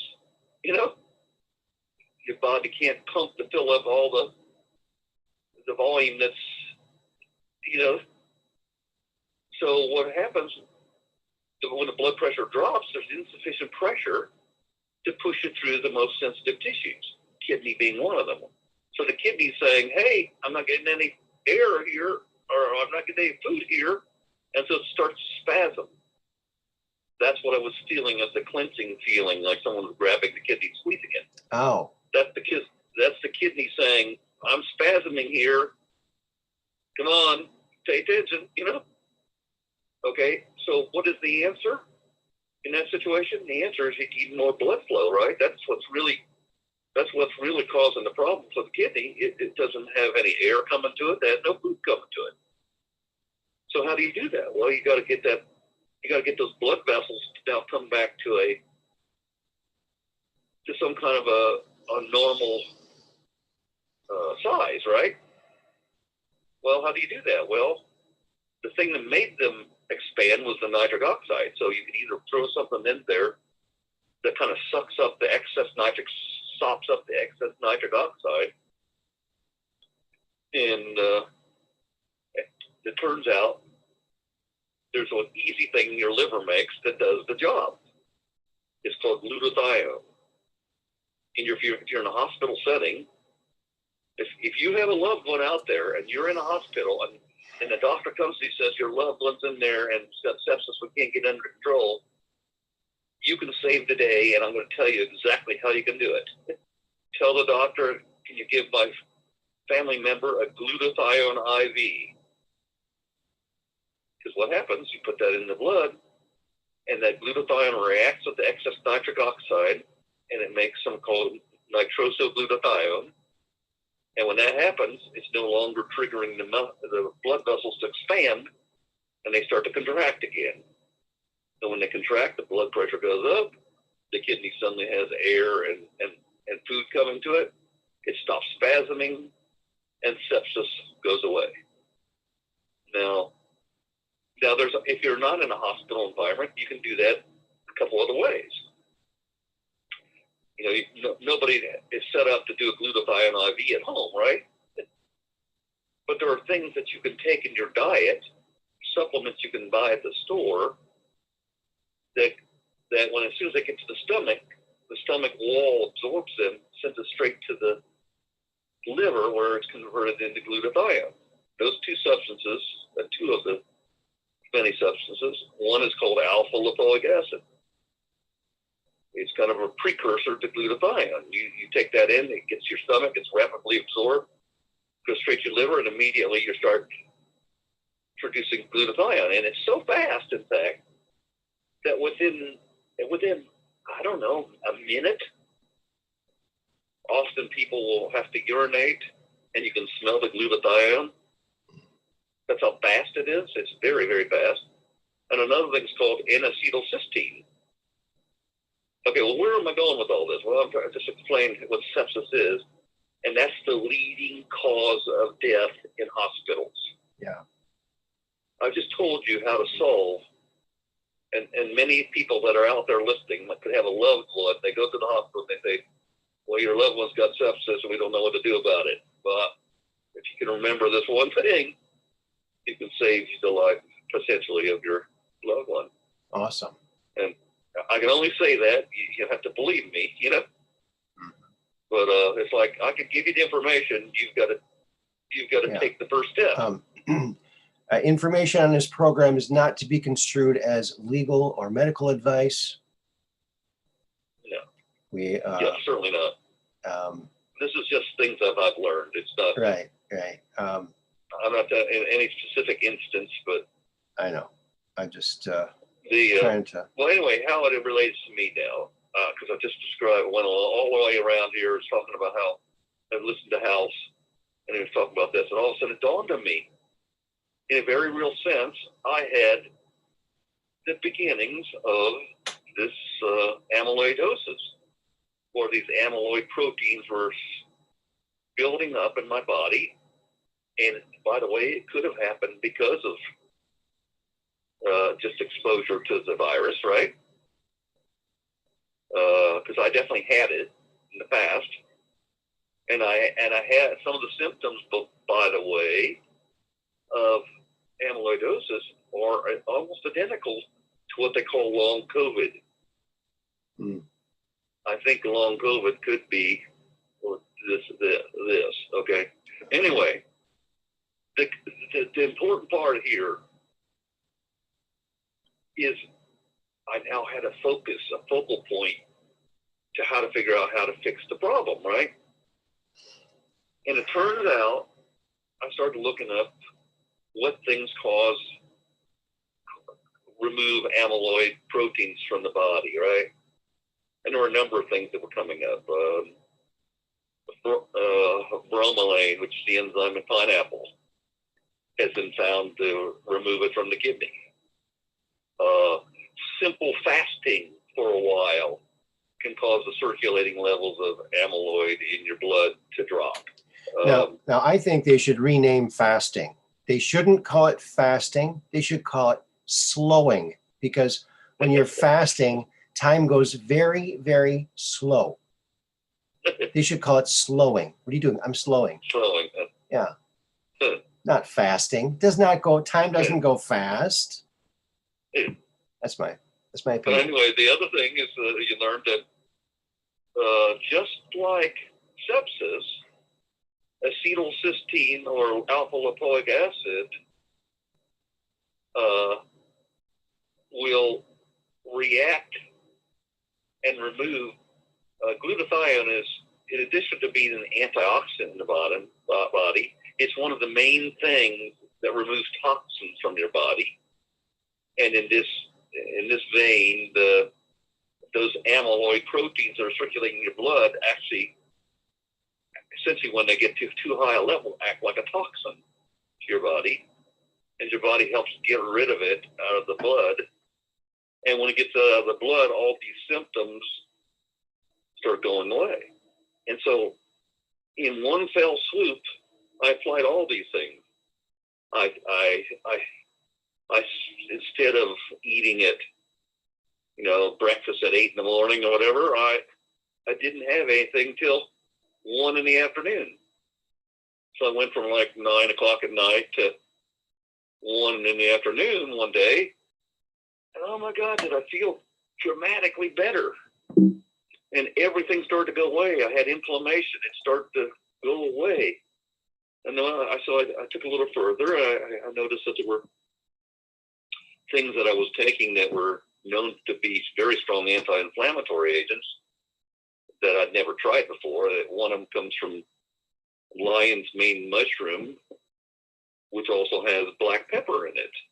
When I was researching black pepper and the components, I found out, the main active ingredient of black pepper is powerful anti-inflammatory, and it also, get this, it also removes amyloid protein. Okay. So I started taking that, and it had the same or complementary effect to the anti-cancer regimen that I was taking. And to give you a long story short, I've had more improvement, I think, in the last 5 days since watching this than the last 50 days prior. Mm-hmm. Okay. I was trying to illustrate, just like I said the other day, that God gives you the answers. Are right. When you ask for help, he immediately starts trying to give you help. It's just whether or not you can see it or not. And so when I tell people now, when you ask for prayer, says, help me, Lord, show me what to do, and says, and then add to it, say, show me what to do in such a way that if I'm not getting it, kick me, kick me, so I'll pay attention. Do something so crazy to make me pay attention. Because literally you're being given answers. It might be the person that has the answer. It might be the direct answer. You're being given answers to your prayers all the time. And we just look over it. Mm-hmm. Part of it is not believing that this actually happens. Mm-hmm. We don't believe it, so we're not paying attention. But the answers are being given to us. Okay. That's what that's the biggest thing I'm trying to impress on people. Well, Your consciousness is so powerful if you tell yourself, because you remember, we're all like one cell in the mind of God. We're all part of the same consciousness. When we ask for help, we're actually asking the higher part of ourselves to intervene and tell us what to do, right? Mm-hmm. Mm-hmm. Yes. So, but if you don't believe it, then it doesn't matter, Uh-huh. Max, I think we're going to have to wrap this one up because it's almost 1 o'clock here, 2 o'clock for Mud Rabbit. Everyone's fallen asleep. So I think we're going to have one to. thing I wanted to tell you tonight. I was going to tell you earlier, but we were two real small things. One is, of course, this 1730 or 17 is the particular letter. You know, that's Mhm. in the Sure. translations of things from like where we go one, we go all, whatever, all that. Yeah. I discovered there was 1 month that literally translates to that. Okay. April. All right. A and P adds a 17 and RIL adds the 39. And of course, if you add the 3 and the 9, you get 12. And the 1 and the 2 is 3. So there you got the Q30. And the other thing I was going to point out is that I went back, I was sitting here, I was listening to MacGyver, and they were doing all these out of the blue chess references, right?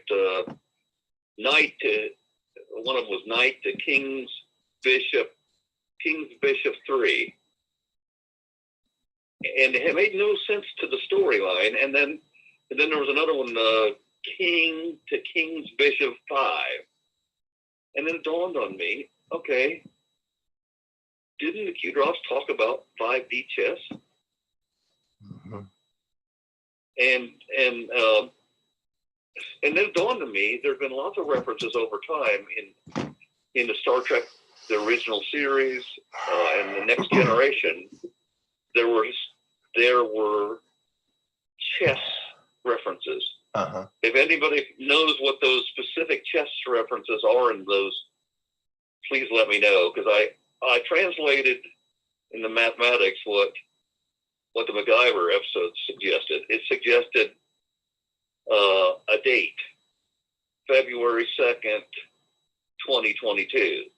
Okay. And then it also suggested February 10th. Now, I don't know what that means, whether that means anything at all, but I wanted to compare it to, I know there are chess references in the original Star Trek. Mm-hmm. There's one where he's on the planet and Kirk, Mm-hmm. a guy it can imitate Kirk, is asking to beam up, and Scotty says, what is the passcode? Right.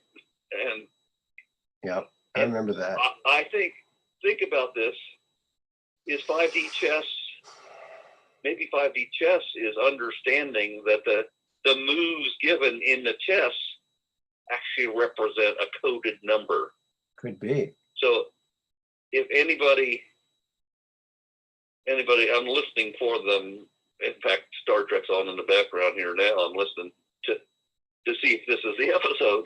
Mm-hmm. I'm trying to find those episodes. Write them down if you find in either the Next Generation or the original series. Okay.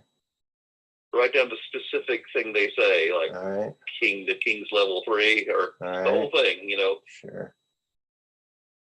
because I think there might be coded messages in there. Could be. So anyway, Abby makes the that's all I've point. got to say. Abby makes the point, this 3:55 movie and the fact that theaters have nothing scheduled after the 6th. And 3:55 is 3:55 Q drop. Haven't looked at that myself either. Okay, so yeah, there's a bizarre thing. There's only one movie playing this week at theaters, and it's called 3:55. It's about 4 women, some spy adventure thing. But people are speculating it means something. It might not mean anything. It might just mean no one's gone to movies, so why would they have more than one movie at a time? I don't know. But yeah, thank you so much, Max, for calling in. I really appreciate it. You're welcome. We really got to stop this now because I'm going to fall over, and then it'll never stop. No one will be able to turn it Okay. off. And then We can't have that. can't have that. All right. Thank you, everybody in the chat. And thank you, Max and Carl to You're go. welcome. Carl to go for calling. And remember to keep because here at the Truth Quest, we're just on Range of Strange, where the outrageous is contagious and the paranormal is the new normal. So take your camera or your phone, keep it ready to take that picture of that UFO so you can come on the Truth Quest and talk about it. Until then, Peace in.